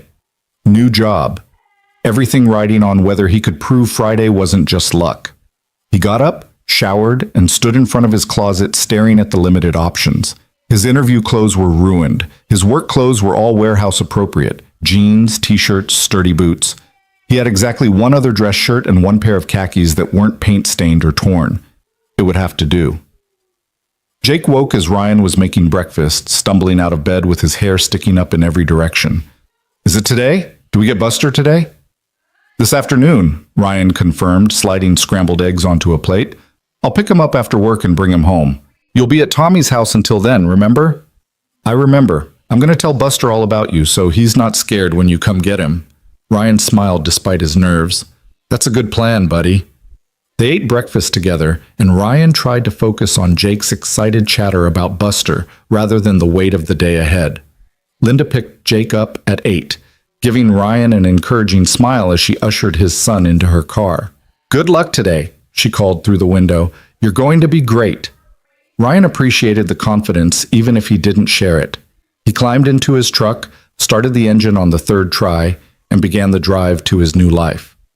The Crossline Systems parking lot was fuller on Monday morning than it had been on Saturday. Ryan found a spot near the back, between a Tesla and a BMW, and his battered truck looked like it was apologizing for existing. He grabbed the folder with his signed contract and forced himself to walk toward the building with something approaching confidence. The lobby was bustling with people in professional attire, all of them moving with purpose and direction. Ryan approached the reception desk, and a different person than Friday's receptionist looked up with a polite smile. Ryan Hale, he said. I'm starting today. Crisis management. She typed something into her computer. Ah, yes, Mr. Hale. Mrs. Cross left instructions. Take the elevator to 7, and Marcus Chen will meet you there. Ryan thanked her and joined the small crowd waiting for the elevator. Nobody spoke to him, too absorbed in their phones or their own thoughts, and Ryan felt acutely aware of how out of place he looked. These people belonged here. He was still trying to convince himself he wasn't an imposter. The elevator opened on the 7th floor, and Marcus was indeed waiting. He looked less stressed than he had on Friday, dressed in a crisp shirt and tie, and he extended his hand to Ryan with what seemed like genuine welcome. Ryan, good to see you. Come with me. We'll get you set up. Marcus led him through a maze of corridors past glass-walled offices and open workspace areas where people clustered around computers and whiteboards. Everyone looked busy, competent, like they knew exactly what they were doing. Ryan's anxiety notched up another level. They arrived at a small office near the end of a hallway. It wasn't huge, but it had a window, a desk with a new computer setup, and a door that actually closed. Ryan had never had an office with a door before. This is yours, Marcus said, gesturing around the space. Computer's already set up with your credentials. Patricia will be by shortly to walk you through our systems in more detail. For now, let's handle the administrative items. They spent the next 30 minutes on paperwork, tax forms, direct deposit information, benefits enrollment, security badge creation. Ryan's head spun with information about health insurance options and 401k contribution percentages, but he dutifully filled out forms and tried to look like he understood everything. The orientation packet covers most of the corporate policies, Marcus said, handing Ryan a thick binder. But honestly, the most important thing for your role is understanding that we don't operate on typical timelines. When a crisis hits, everything else stops. You might work 14-hour days for a week, then have relatively quiet periods where you're analyzing systems and looking for potential problems before they become actual problems. I can handle that, Ryan said, hoping it was true. I believe you can. Friday you demonstrated something we desperately need more of around here. The ability to cut through noise and find signal. Most of our people are brilliant, but they're so deep in the complexity of our systems that they sometimes can't see simple solutions. Marcus pulled up a chair and sat down, his expression turning more serious. I'll be honest with you, Ryan. When Evelyn brought you into that war room, I thought she'd lost her mind. I've been with this company for 12 years. I have 2 master's degrees, and I've run operations across 4 continents. And this person who looked like he'd just swum through a hurricane was about to tell me how to solve a problem I'd been working on for 8 hours. Ryan wasn't sure how to respond to that, so he just listened. But you did solve it. Not because you knew more than me or my team, but because you weren't trapped in our assumptions. You looked at what we had versus what we needed and found the shortest path between them. Marcus leaned forward. That's what this role is about. Not being the smartest person in the room, but being the person who asks the questions nobody else is asking. What if I ask the wrong questions? Then we'll figure that out and adjust. Look, Ryan, I'm not going to pretend this isn't going to be challenging. You're entering a world that operates by different rules than what you're used to. The politics, the personalities, the pressure, it's intense. But Evelyn doesn't make hiring decisions lightly, and if she thinks you're right for this, then I'm willing to trust her judgment. He stood, extending his hand again. Welcome to the team. Let's see what you can do. They shook hands, and Marcus left Ryan alone in his new office. Ryan sat in the chair behind his desk, and looked around at the space that was apparently his now. Computer, phone, office supplies in the drawer. A window overlooking the parking lot where his truck sat like a rust bucket among thoroughbreds. He'd made it. He was here. Now, he just had to prove he deserved to stay. The morning passed in a blur of system orientations and introductions. Patricia stopped by to walk him through Crossline's operational dashboards, showing him how to monitor logistics networks, inventory flows, and supply chain metrics in real time. It was overwhelming, but Ryan took notes and asked questions and tried to absorb as much as he could. You'll get used to it, Patricia assured him when she saw his slightly glazed expression. It looks like chaos now, but patterns emerge once you spend enough time with the data. Around noon, just as Ryan was contemplating finding a cafeteria or vending machine, his office phone rang. He stared at it for a second. He had a phone, a direct line, that was still weird, then answered it. Ryan Hale. Ryan, it's Evelyn. Can you come up to my office? We have a situation. His stomach dropped. Now? Now would be good, yes. Ryan hung up and stood, straightening his shirt reflexively. A situation. On his first day. This was either a test or terrible timing, and he wasn't sure which would be worse. The elevator ride to the 8th floor felt like it took hours. When he arrived, Evelyn's assistant waved him through immediately, and Ryan found himself back in that impressive office with the city view. But this time, Evelyn wasn't alone. 3 other people were clustered around her desk, all of them looking stressed, and a large monitor on the wall displayed what looked like financial projections in alarming shades of red. Ryan, good, Evelyn said without preamble. We have a client situation that's escalating rapidly. Kevin, brief him. One of the men, tall and thin, with glasses that kept sliding down his nose, turned to Ryan. We have a major client, Riverside Manufacturing, threatening to terminate their contract because of repeated delivery delays. They represent $8 million annually in revenue. We've been having ongoing issues with their distribution routes for the past 3 months, and their CEO just called to say, unless we fix it immediately, they're moving to a competitor. What's causing the delays? Ryan asked. We don't know. That's the problem. Kevin pulled up a new screen showing delivery data. On paper, everything should be working. The routes are optimized, the schedules are accurate, the inventory is available, but somehow deliveries keep arriving late. Sometimes by hours, sometimes by days. There's no pattern we can identify. Have you talked to the drivers? Kevin blinked. The drivers? The actual people driving the trucks. Have you asked them what's happening on the ground? The 3 people exchanged glances, and Ryan could see the answer was no. They'd been analyzing data, running reports, checking systems, but they hadn't talked to the humans actually executing the deliveries. I'll take that as a no, Ryan said. Can someone get me contact information for the drivers who've been running the Riverside routes? All of them, for the past 3 months. Kevin looked at Evelyn, who nodded. Do it. Ryan, you have until end of business today to figure this out. Riverside's CEO wants a solution, not excuses, and she's made it clear this is our last chance. No pressure then. Ryan's first real assignment, and he had 8 hours to save an $8 million contract by solving a problem that had apparently stumped everyone else for 3 months. He went back to his office, and 15 minutes later, Kevin emailed him a list of driver names and phone numbers. Ryan stared at the list, 12 drivers total, and decided to start calling. The first 3 drivers he reached were professional but guarded. Yes, they'd had delays. No, they didn't know why. The routes were fine, the trucks were fine, everything was fine. Ryan could hear the careful neutrality in their voices, the way people talked when they didn't want to say something that might get them in trouble. The 4th driver, a man named Tom Reeves, who'd been with the company for 15 years, was slightly more forthcoming.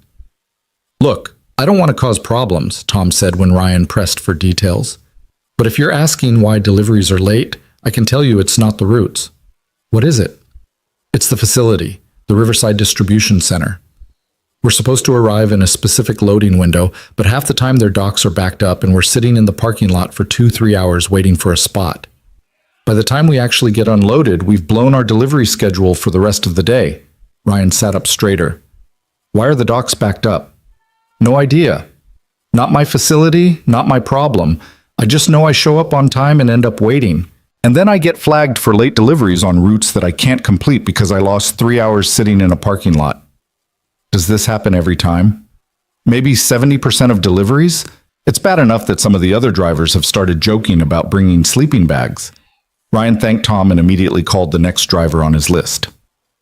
Same story. And the next one. And the next. A pattern was emerging clear as day, and it had nothing to do with Crossline's operations. The problem wasn't their delivery system. The problem was Riverside's receiving system. Ryan spent the next hour gathering more details, talking to every driver who'd worked the Riverside routes. By 3 o'clock, he had enough information to be certain. He compiled his findings into a brief report and headed back up to Evelyn's office.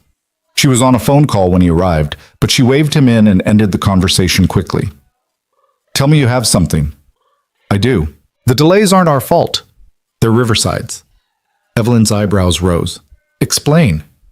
Ryan walked her through what he'd learned from the drivers, the consistent pattern of dock congestion, the hours spent waiting to unload, the ripple effect on subsequent deliveries. We're showing up on time. Their facility can't handle the volume efficiently. Our drivers are getting blamed for delays that Riverside's own operational inefficiencies are causing. That's a serious accusation to make to a major client. It's not an accusation, it's data. Ryan pulled up his notes on his phone. 12 drivers, 3 months of deliveries, consistent reports of the same issue. Either they're all lying, which seems unlikely, or Riverside has a bottleneck in their receiving process that they're not aware of. Evelyn was quiet for a moment, processing. Then she picked up her phone and dialed a number. Carol? It's Evelyn Cross. We need to talk about your distribution center operations. She paused, listening. No, I'm not making excuses. I'm sharing information that I believe you'll want to hear. Can we arrange a video call in the next hour? I'd like to show you what we've discovered.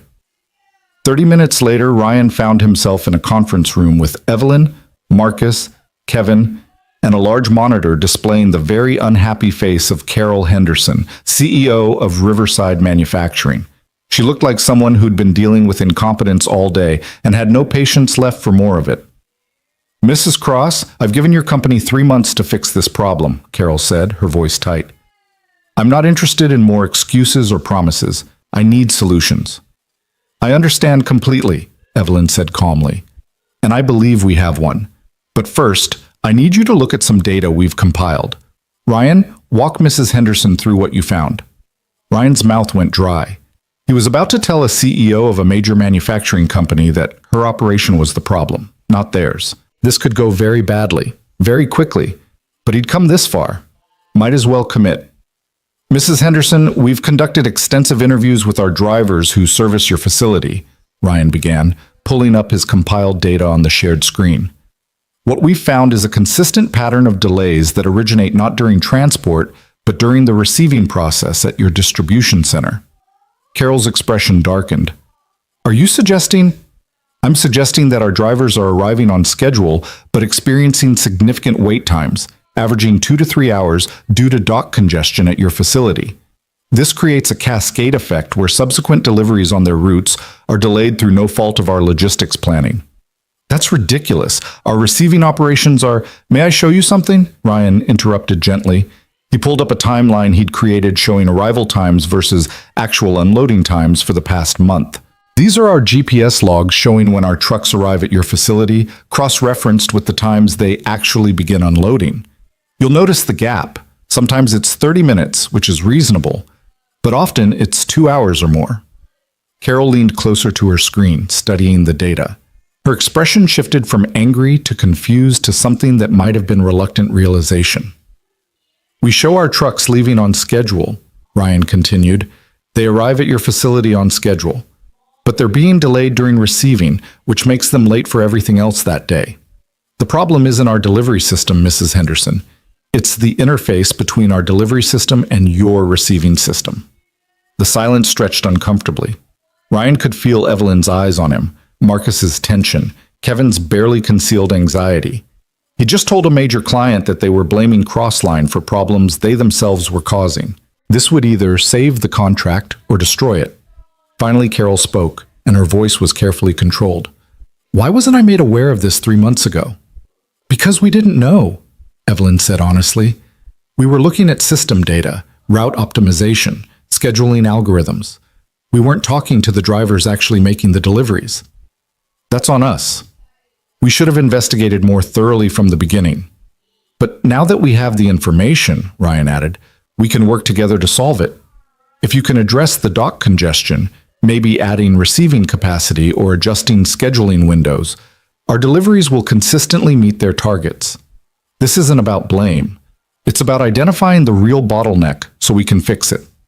Carol was quiet again, and Ryan held his breath. Then she sighed, and some of the anger drained from her face. I'm going to need to review our distribution center operations, she said. And I'm not happy that it took your company 3 months and a termination threat to figure this out. But, she paused, seeming to choose her words carefully. I appreciate the honesty. Most vendors would have kept making excuses rather than show me data that makes me look bad. We're not trying to make you look bad, Evelyn said. We're trying to solve the problem. Can we keep working together while you address the receiving capacity issue? Give me 2 weeks to audit our operations and make necessary changes. If your drivers still experience delays after that, we'll know the problem is on your end. Fair? More than fair, Evelyn agreed. They ended the call, and the conference room fell silent. Kevin looked stunned. Marcus looked impressed. Evelyn looked satisfied. That, Marcus said finally, was either brilliant or insane, possibly both. It was honest, Evelyn corrected, and it may have just saved an $8 million contract. Ryan, well done. Ryan felt the adrenaline starting to ebb, leaving exhaustion in its wake. I just asked the obvious question. Why wasn't anyone talking to the drivers? Because in corporate America, we have a bad habit of trusting data over people, Marcus said. We assume if the system says something should work, then any failure must be somewhere else.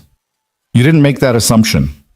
I spent 6 years working in a warehouse where management made decisions based on reports while ignoring what workers on the floor were saying, Ryan said. I learned pretty quickly that the people actually doing the work usually know where the problems are. Evelyn smiled. That perspective is exactly why you're here. Kevin, follow up with Riverside in 2 weeks. If their dock situation improves and our deliveries normalize, we'll have a good case study for how operational collaboration solves problems better than finger pointing. If it doesn't improve, we'll reassess. Ryan, go home. You've done enough for your first day. Ryan glanced at the clock. It was only 4:30, and he was technically supposed to work until 6. Are you sure? You solved a 3-month problem in about 5 hours. I think you've earned an early exit. Ryan didn't need to be told twice. He grabbed his things from his office, said goodbye to Patricia, who was still at her desk, and headed for the elevator. As the doors closed, he leaned against the wall and let himself feel the full impact of what had just happened. First day. First real test. And he'd passed. More than passed. He'd proven that Friday wasn't a fluke, that he could do this job, handle the pressure, find solutions that other people missed. The imposter syndrome that had been gnawing at him since Saturday started to quiet, replaced by something that felt like earned confidence. His phone buzzed with a text from Linda. Jake is bouncing off the walls waiting for Buster. You picking him up soon? Ryan smiled. Right. The dog.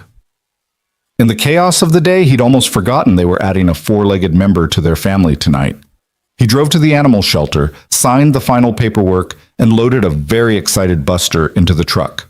The dog immediately tried to climb into Ryan's lap, tail wagging so hard his whole body shook. Ryan laughed, scratched behind the scraggly terrier's ears, and pointed the truck toward Linda's house. When he pulled up, Jake burst out the front door before Ryan had even fully parked. The boy's face when he saw Buster in the truck was pure, undiluted joy. The kind of expression that made every struggle worthwhile. Buster!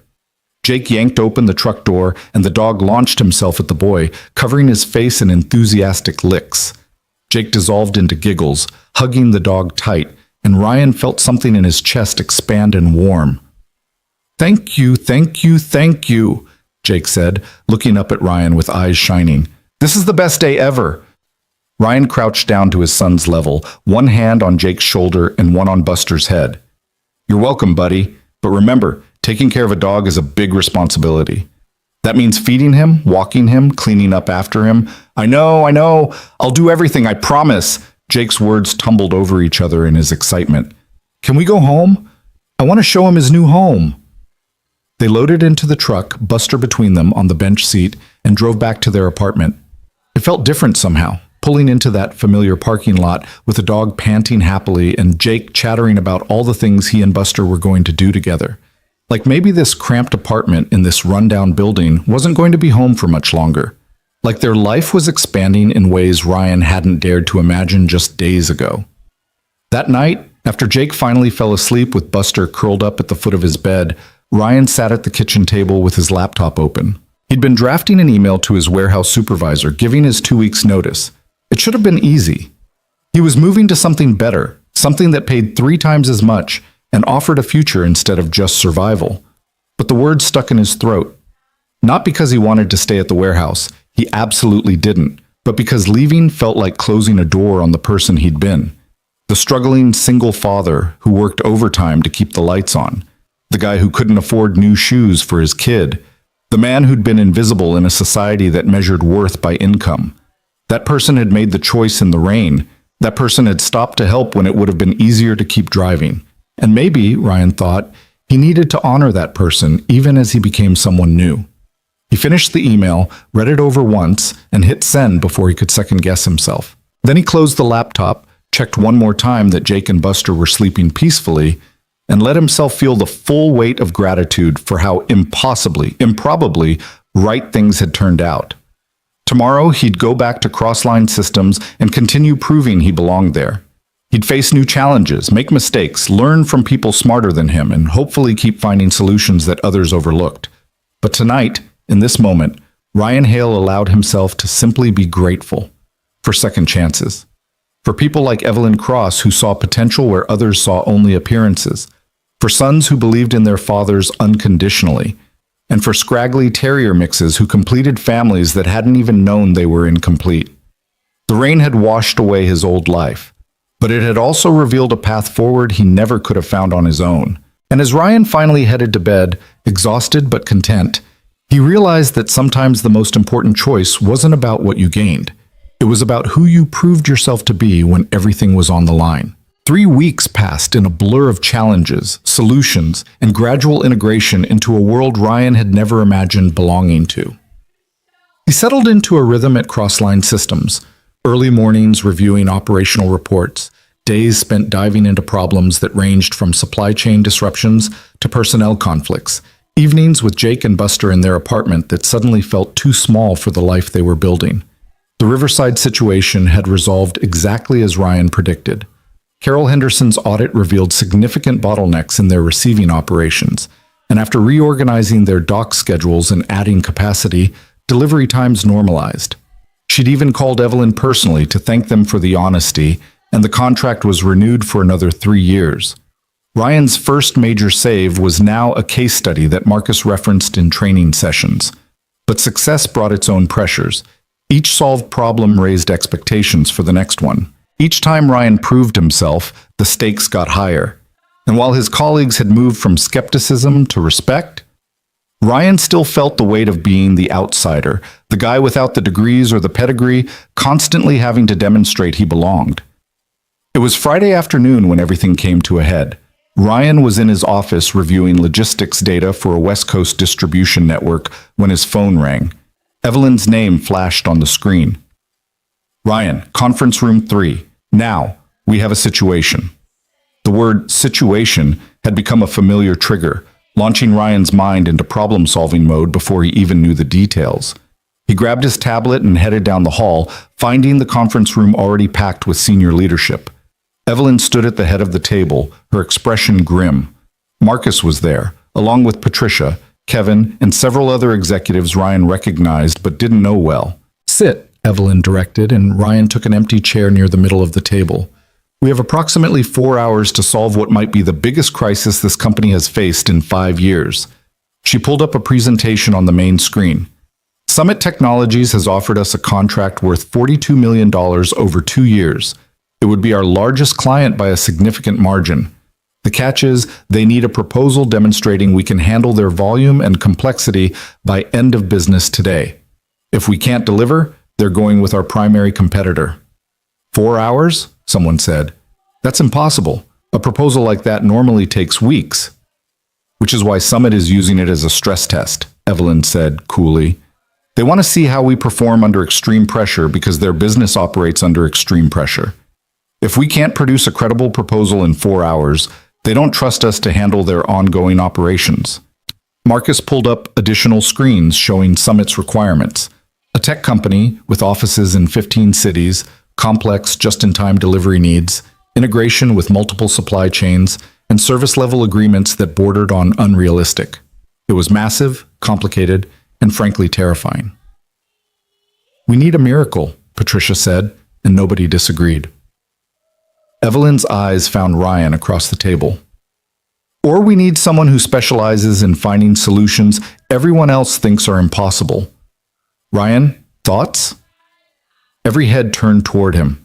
Ryan felt the familiar surge of pressure mixed with adrenaline, the sensation he was starting to recognize as his normal state at this company.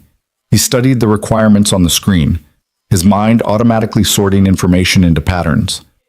We can't build a comprehensive proposal from scratch in 4 hours, he said, but we don't need to. We need to show we understand their problems and have a viable framework for solving them. That's semantics, someone muttered. No, it's strategy, Ryan countered. Summit doesn't actually expect a perfect proposal in 4 hours. That's not realistic, and they know it. What they're testing is whether we can quickly assess their needs, identify the critical challenges, and demonstrate a credible approach. They want to see our thinking, not our final product. Evelyn leaned forward. Keep going. Break this down into components. Summit has 3 primary operational challenges based on these requirements. Ryan stood, moving to the screen to point at specific sections. First, geographic distribution across 15 cities with varying volumes. Second, just-in-time delivery, which means zero tolerance for delays. Third, integration with their existing supply chain partners without disrupting current operations. He turned back to the room. We don't need to solve all 3 perfectly.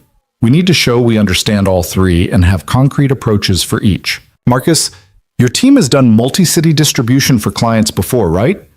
Yes, but nothing at this scale. Doesn't matter. The principles are the same, just multiplied. Pull examples from our 3 largest multi-city clients. Show the framework we used, the success metrics we achieved, and how we'd scale that for Summit's needs. That's component 1. Ryan pointed to Patricia. Just-in-time delivery is about redundancy and real-time monitoring. We already have those capabilities, we just haven't marketed them as a specific service. Can you compile our response time data from the past year? Show instances where we've recovered from potential delays and maintained delivery windows. Patricia nodded, already making notes. Kevin, the supply chain integration piece is about communication protocols and data sharing. We don't need to know every detail of Summit's partners. We need to show we have experience integrating with diverse systems and can adapt our processes to work within complex networks. Pull case studies where we've done that successfully. Ryan looked around the room at faces that had shifted from skeptical to thoughtful. We're not building a proposal from zero. We're assembling evidence that we can handle what Summit is asking. It's not about perfection, it's about credibility. Can we demonstrate we understand their challenges and have proven capabilities that address them? Yes. Can we do it in 4 hours? If we divide the work and execute fast, absolutely. The room was silent for a beat, then Evelyn smiled. You heard him. Marcus, take geographic distribution. Patricia, delivery reliability. Kevin, integration case studies. I want draft sections in 2 hours so we have time to compile and refine. Ryan, you're coordinating. Make sure all the pieces fit together into something coherent. Go. The room exploded into motion. People grabbed laptops and tablets, formed into smaller working groups, started pulling data, and making calls. Ryan found himself at the center of controlled chaos, fielding questions, making decisions, keeping everyone aligned on the overall strategy while they executed their individual pieces. The first hour was pure intensity. Marcus's team compiled geographic data and created distribution models. Patricia pulled performance metrics and built visualizations showing reliability trends. Kevin contacted former clients for permission to reference their integrations as case studies. Ryan moved between groups, ensuring consistency in messaging and approach. The second hour was refinement. Draft sections started coming together and Ryan reviewed each one, suggesting adjustments to emphasize credibility over comprehensiveness. They weren't trying to prove they were perfect, they were trying to prove they were capable and honest about their strengths. This section on delivery guarantees is too aggressive, Ryan told Patricia, pointing at a claim promising 99.9% on-time delivery. We can't actually guarantee that at Summit's scale. Change it to targeting 99% with transparent reporting and rapid recovery protocols. That's more honest and actually more impressive because it shows we understand the challenges. Patricia adjusted the language, and Ryan moved on to Marcus's geographic analysis. Good framework, but add a section acknowledging the scaling challenges. Summit will respect us more if we're upfront about what we'll need to implement to handle their volume. Suggest a phased rollout plan rather than claiming we can handle everything immediately. Marcus incorporated the feedback, and slowly, piece by piece, the proposal took shape. It wasn't elegant or polished, but it was substantive and credible. It showed understanding of Summit's needs and honest assessment of how Crossline could meet them. With 40 minutes remaining, Ryan compiled all the sections into a single document. He read through it once, made final adjustments to ensure the tone was consistent, and added an executive summary that framed their entire approach. "We're not claiming to be perfect," he wrote. "We're demonstrating that we understand complexity, we have proven frameworks for handling it, and we're honest about both our capabilities and our limitations. Summit's business demands a partner who can think clearly under pressure and execute reliably under impossible timelines. This proposal itself is evidence that we're that partner." He sent the compiled document to Evelyn's computer with 15 minutes to spare. She read through it in silence while the team waited, tension thick enough to cut. Finally, she looked up. "This is good. Really good. It's not what I expected when I called this meeting, but it's exactly what Summit needs to see." She turned to Ryan. "How confident are you in this approach?" "Very," Ryan said without hesitation. "Because it's true. Every claim we make is backed by actual evidence. Every challenge we acknowledge is real. If Summit wants smoke and mirrors, they should go with our competitor.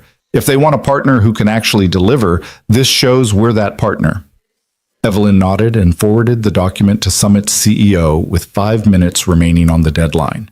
Then she stood, addressing the room. "Regardless of what happens with Summit, what you all accomplished in the last 4 hours was exceptional. That's the kind of performance that builds great companies. Thank you." The team dispersed, exhausted but energized by what they'd pulled off. Ryan returned to his office and collapsed into his chair, feeling the adrenaline crash that always followed intense problem-solving sessions. His phone showed 3 missed texts from Linda asking about pickup time for Jake. He'd completely lost track of normal life during the crisis sprint. He was responding when Marcus appeared in his doorway. "You have a minute?" "Sure." Ryan gestured to the empty chair across from his desk. Marcus sat, and for a moment he just looked at Ryan with an expression that was hard to read. Then he said, "When Evelyn first brought you in, I thought it was the worst hiring decision I'd ever seen. No offense. None taken. I've spent my entire career believing credentials mattered. Degrees, certifications, years of experience in the field. I built my identity around being the most qualified person in the room." Marcus paused. "And then you show up, and you're not the most qualified, not even close.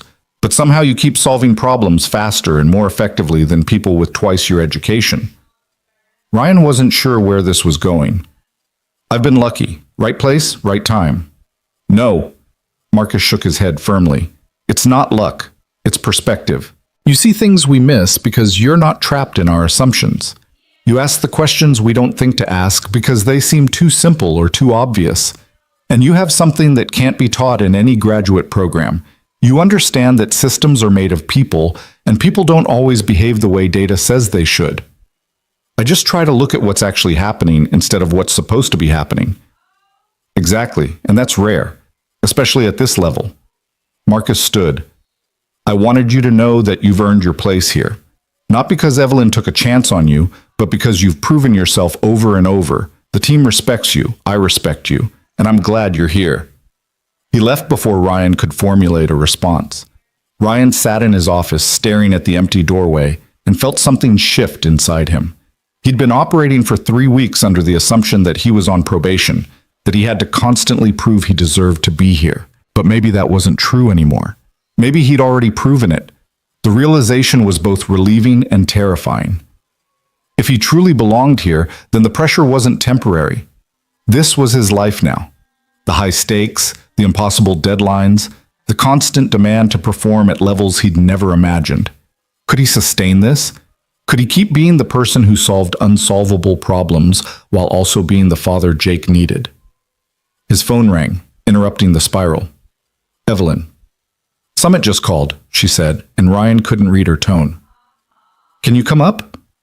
Ryan's stomach knotted as he took the elevator to the 8th floor. 4 hours wasn't much time to review a proposal, even a brief one.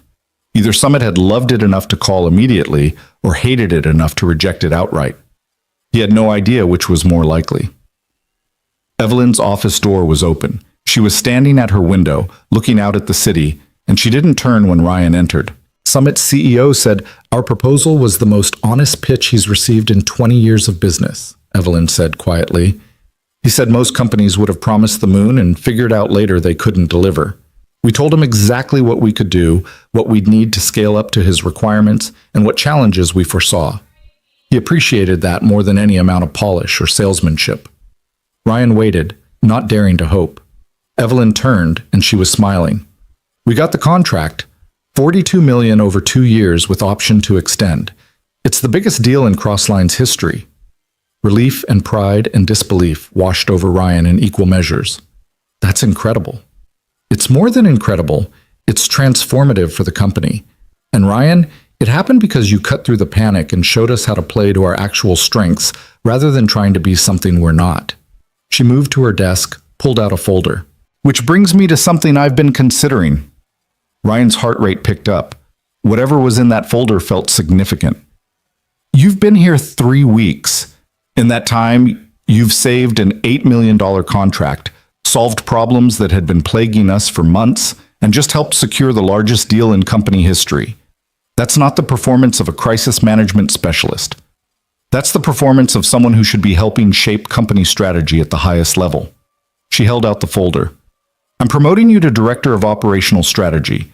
Significant salary increase, expanded responsibilities, seat at the senior leadership table. You'll still handle crisis situations because that's where you excel, but you'll also be involved in long-term planning and strategic decision-making. Marcus has agreed to this enthusiastically, by the way. He suggested it before I did. Ryan took the folder with hands that weren't quite steady. Inside was a new offer letter with a salary that made his previous impossible salary look modest. Director-level position. Benefits that included things like stock options that he barely understood but knew were valuable. A career trajectory that a month ago would have seemed like fantasy. I don't know what to say, he admitted. Say yes, then go home to your son and celebrate. You've earned this 10 times over, Ryan. Stop questioning whether you belong here and start owning the fact that you do. Ryan looked at the offer letter, at the number that would mean Jake could have everything. Good schools, new clothes, the dog, the stability every child deserved. He thought about Sarah, about how she'd always believed in him even when he couldn't believe in himself, about how she'd told him he had gifts he didn't recognize, potential he was too afraid to pursue. She'd been right, and it had taken a rainstorm, a stranded stranger, and a choice between self-interest and character to finally reveal it. Yes, Ryan said. I'll take it. Evelyn's smile widened. Good. Now get out of here. It's Friday evening and you have a family waiting for you. Ryan left her office, took the elevator down, and walked through the lobby in a daze.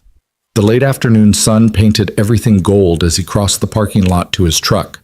The battered vehicle still looked out of place among the luxury cars, but somehow that mattered less now. Maybe he'd get a newer truck eventually, or maybe he'd keep this one as a reminder of where he'd come from. The drive home felt different than it had 3 weeks ago. The streets were the same, the buildings unchanged, but Ryan saw them through new eyes. He wasn't driving away from another day of survival. He was driving toward a future that had opened up in ways he never imagined possible. He picked up Jake from Linda's house, and his son bounced into the truck with Buster on a leash, chattering about their day at the park. Ryan listened and smiled and waited until they were home, sitting at their kitchen table with pizza he'd splurged on before sharing his news. "So, buddy, I got some good news today," Ryan started. "Remember how I told you about the big project at work?" Jake nodded, mouth full of pizza. "We won it.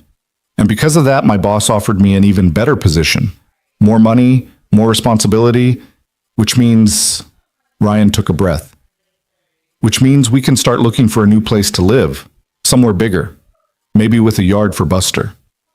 Jake's eyes went huge. "Really? Like a real house?"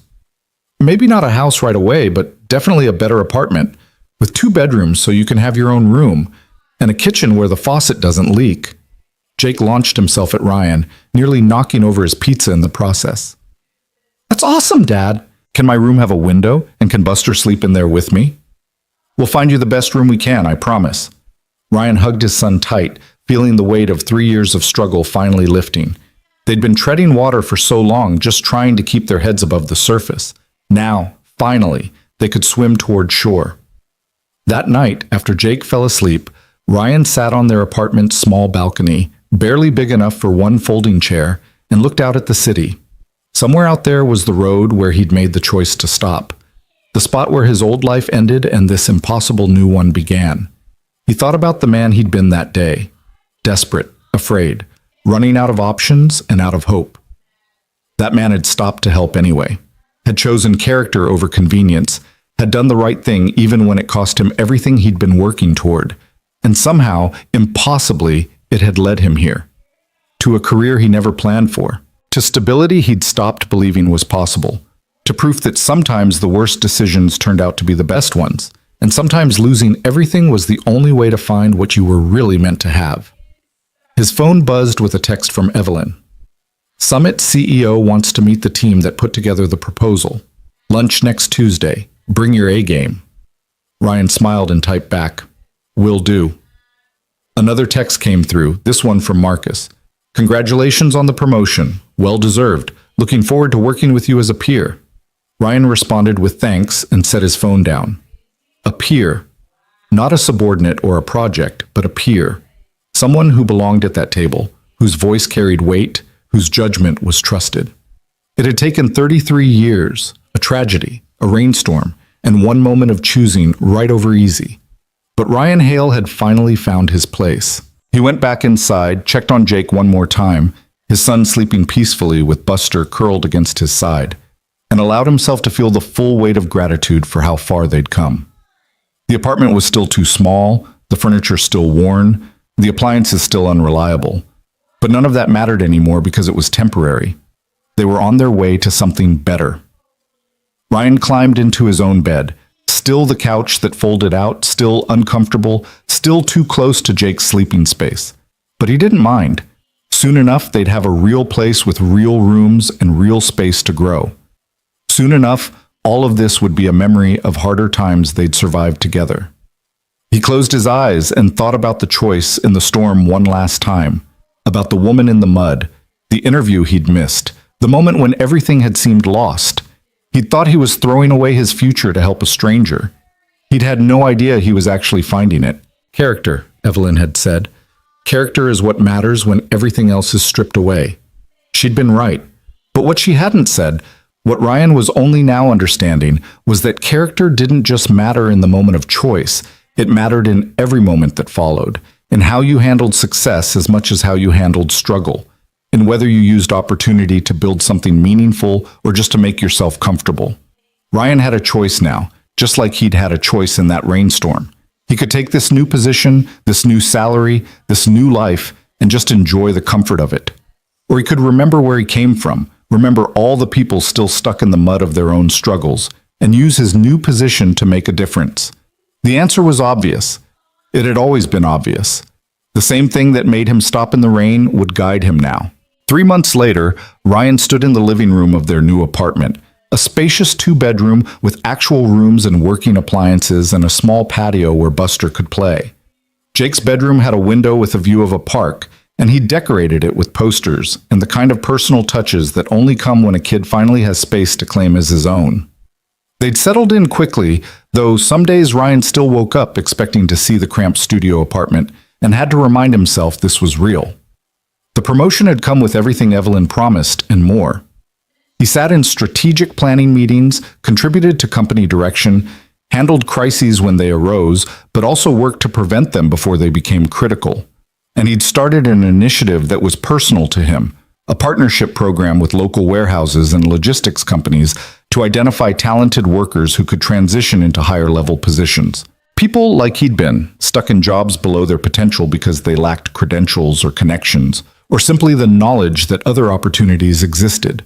Marcus had supported the program enthusiastically. "You're right," he'd said when Ryan first proposed it. "We've been fishing in the same small pond of candidates for years. Time to expand our thinking about where talent comes from." The first 3 workers Ryan brought into the program were now in training positions, learning the systems and proving they had the same kind of practical intelligence that had served Ryan so well. One of them, a forklift driver named Carmen, who'd been working warehouses for 15 years, had already identified a safety issue that had been overlooked by engineers with fancy degrees. Jake thrived in their new life. New school, new friends, space to grow and be a kid without the constant weight of poverty pressing down. He joined a soccer team, was getting good grades, talked about maybe wanting to be a veterinarian when he grew up. And every night, without fail, he hugged Ryan tight and said, "Love you, Dad." Those 3 words made everything worth it. Every long day, every impossible problem, every moment of doubt about whether he could sustain this level of performance, all of it was worth it for Jake's stability and happiness. On a Friday evening in early fall, Ryan was leaving the office when he noticed a car stuck on the side of the road near the parking lot exit. Not in mud this time, but clearly having mechanical trouble, hazard lights blinking.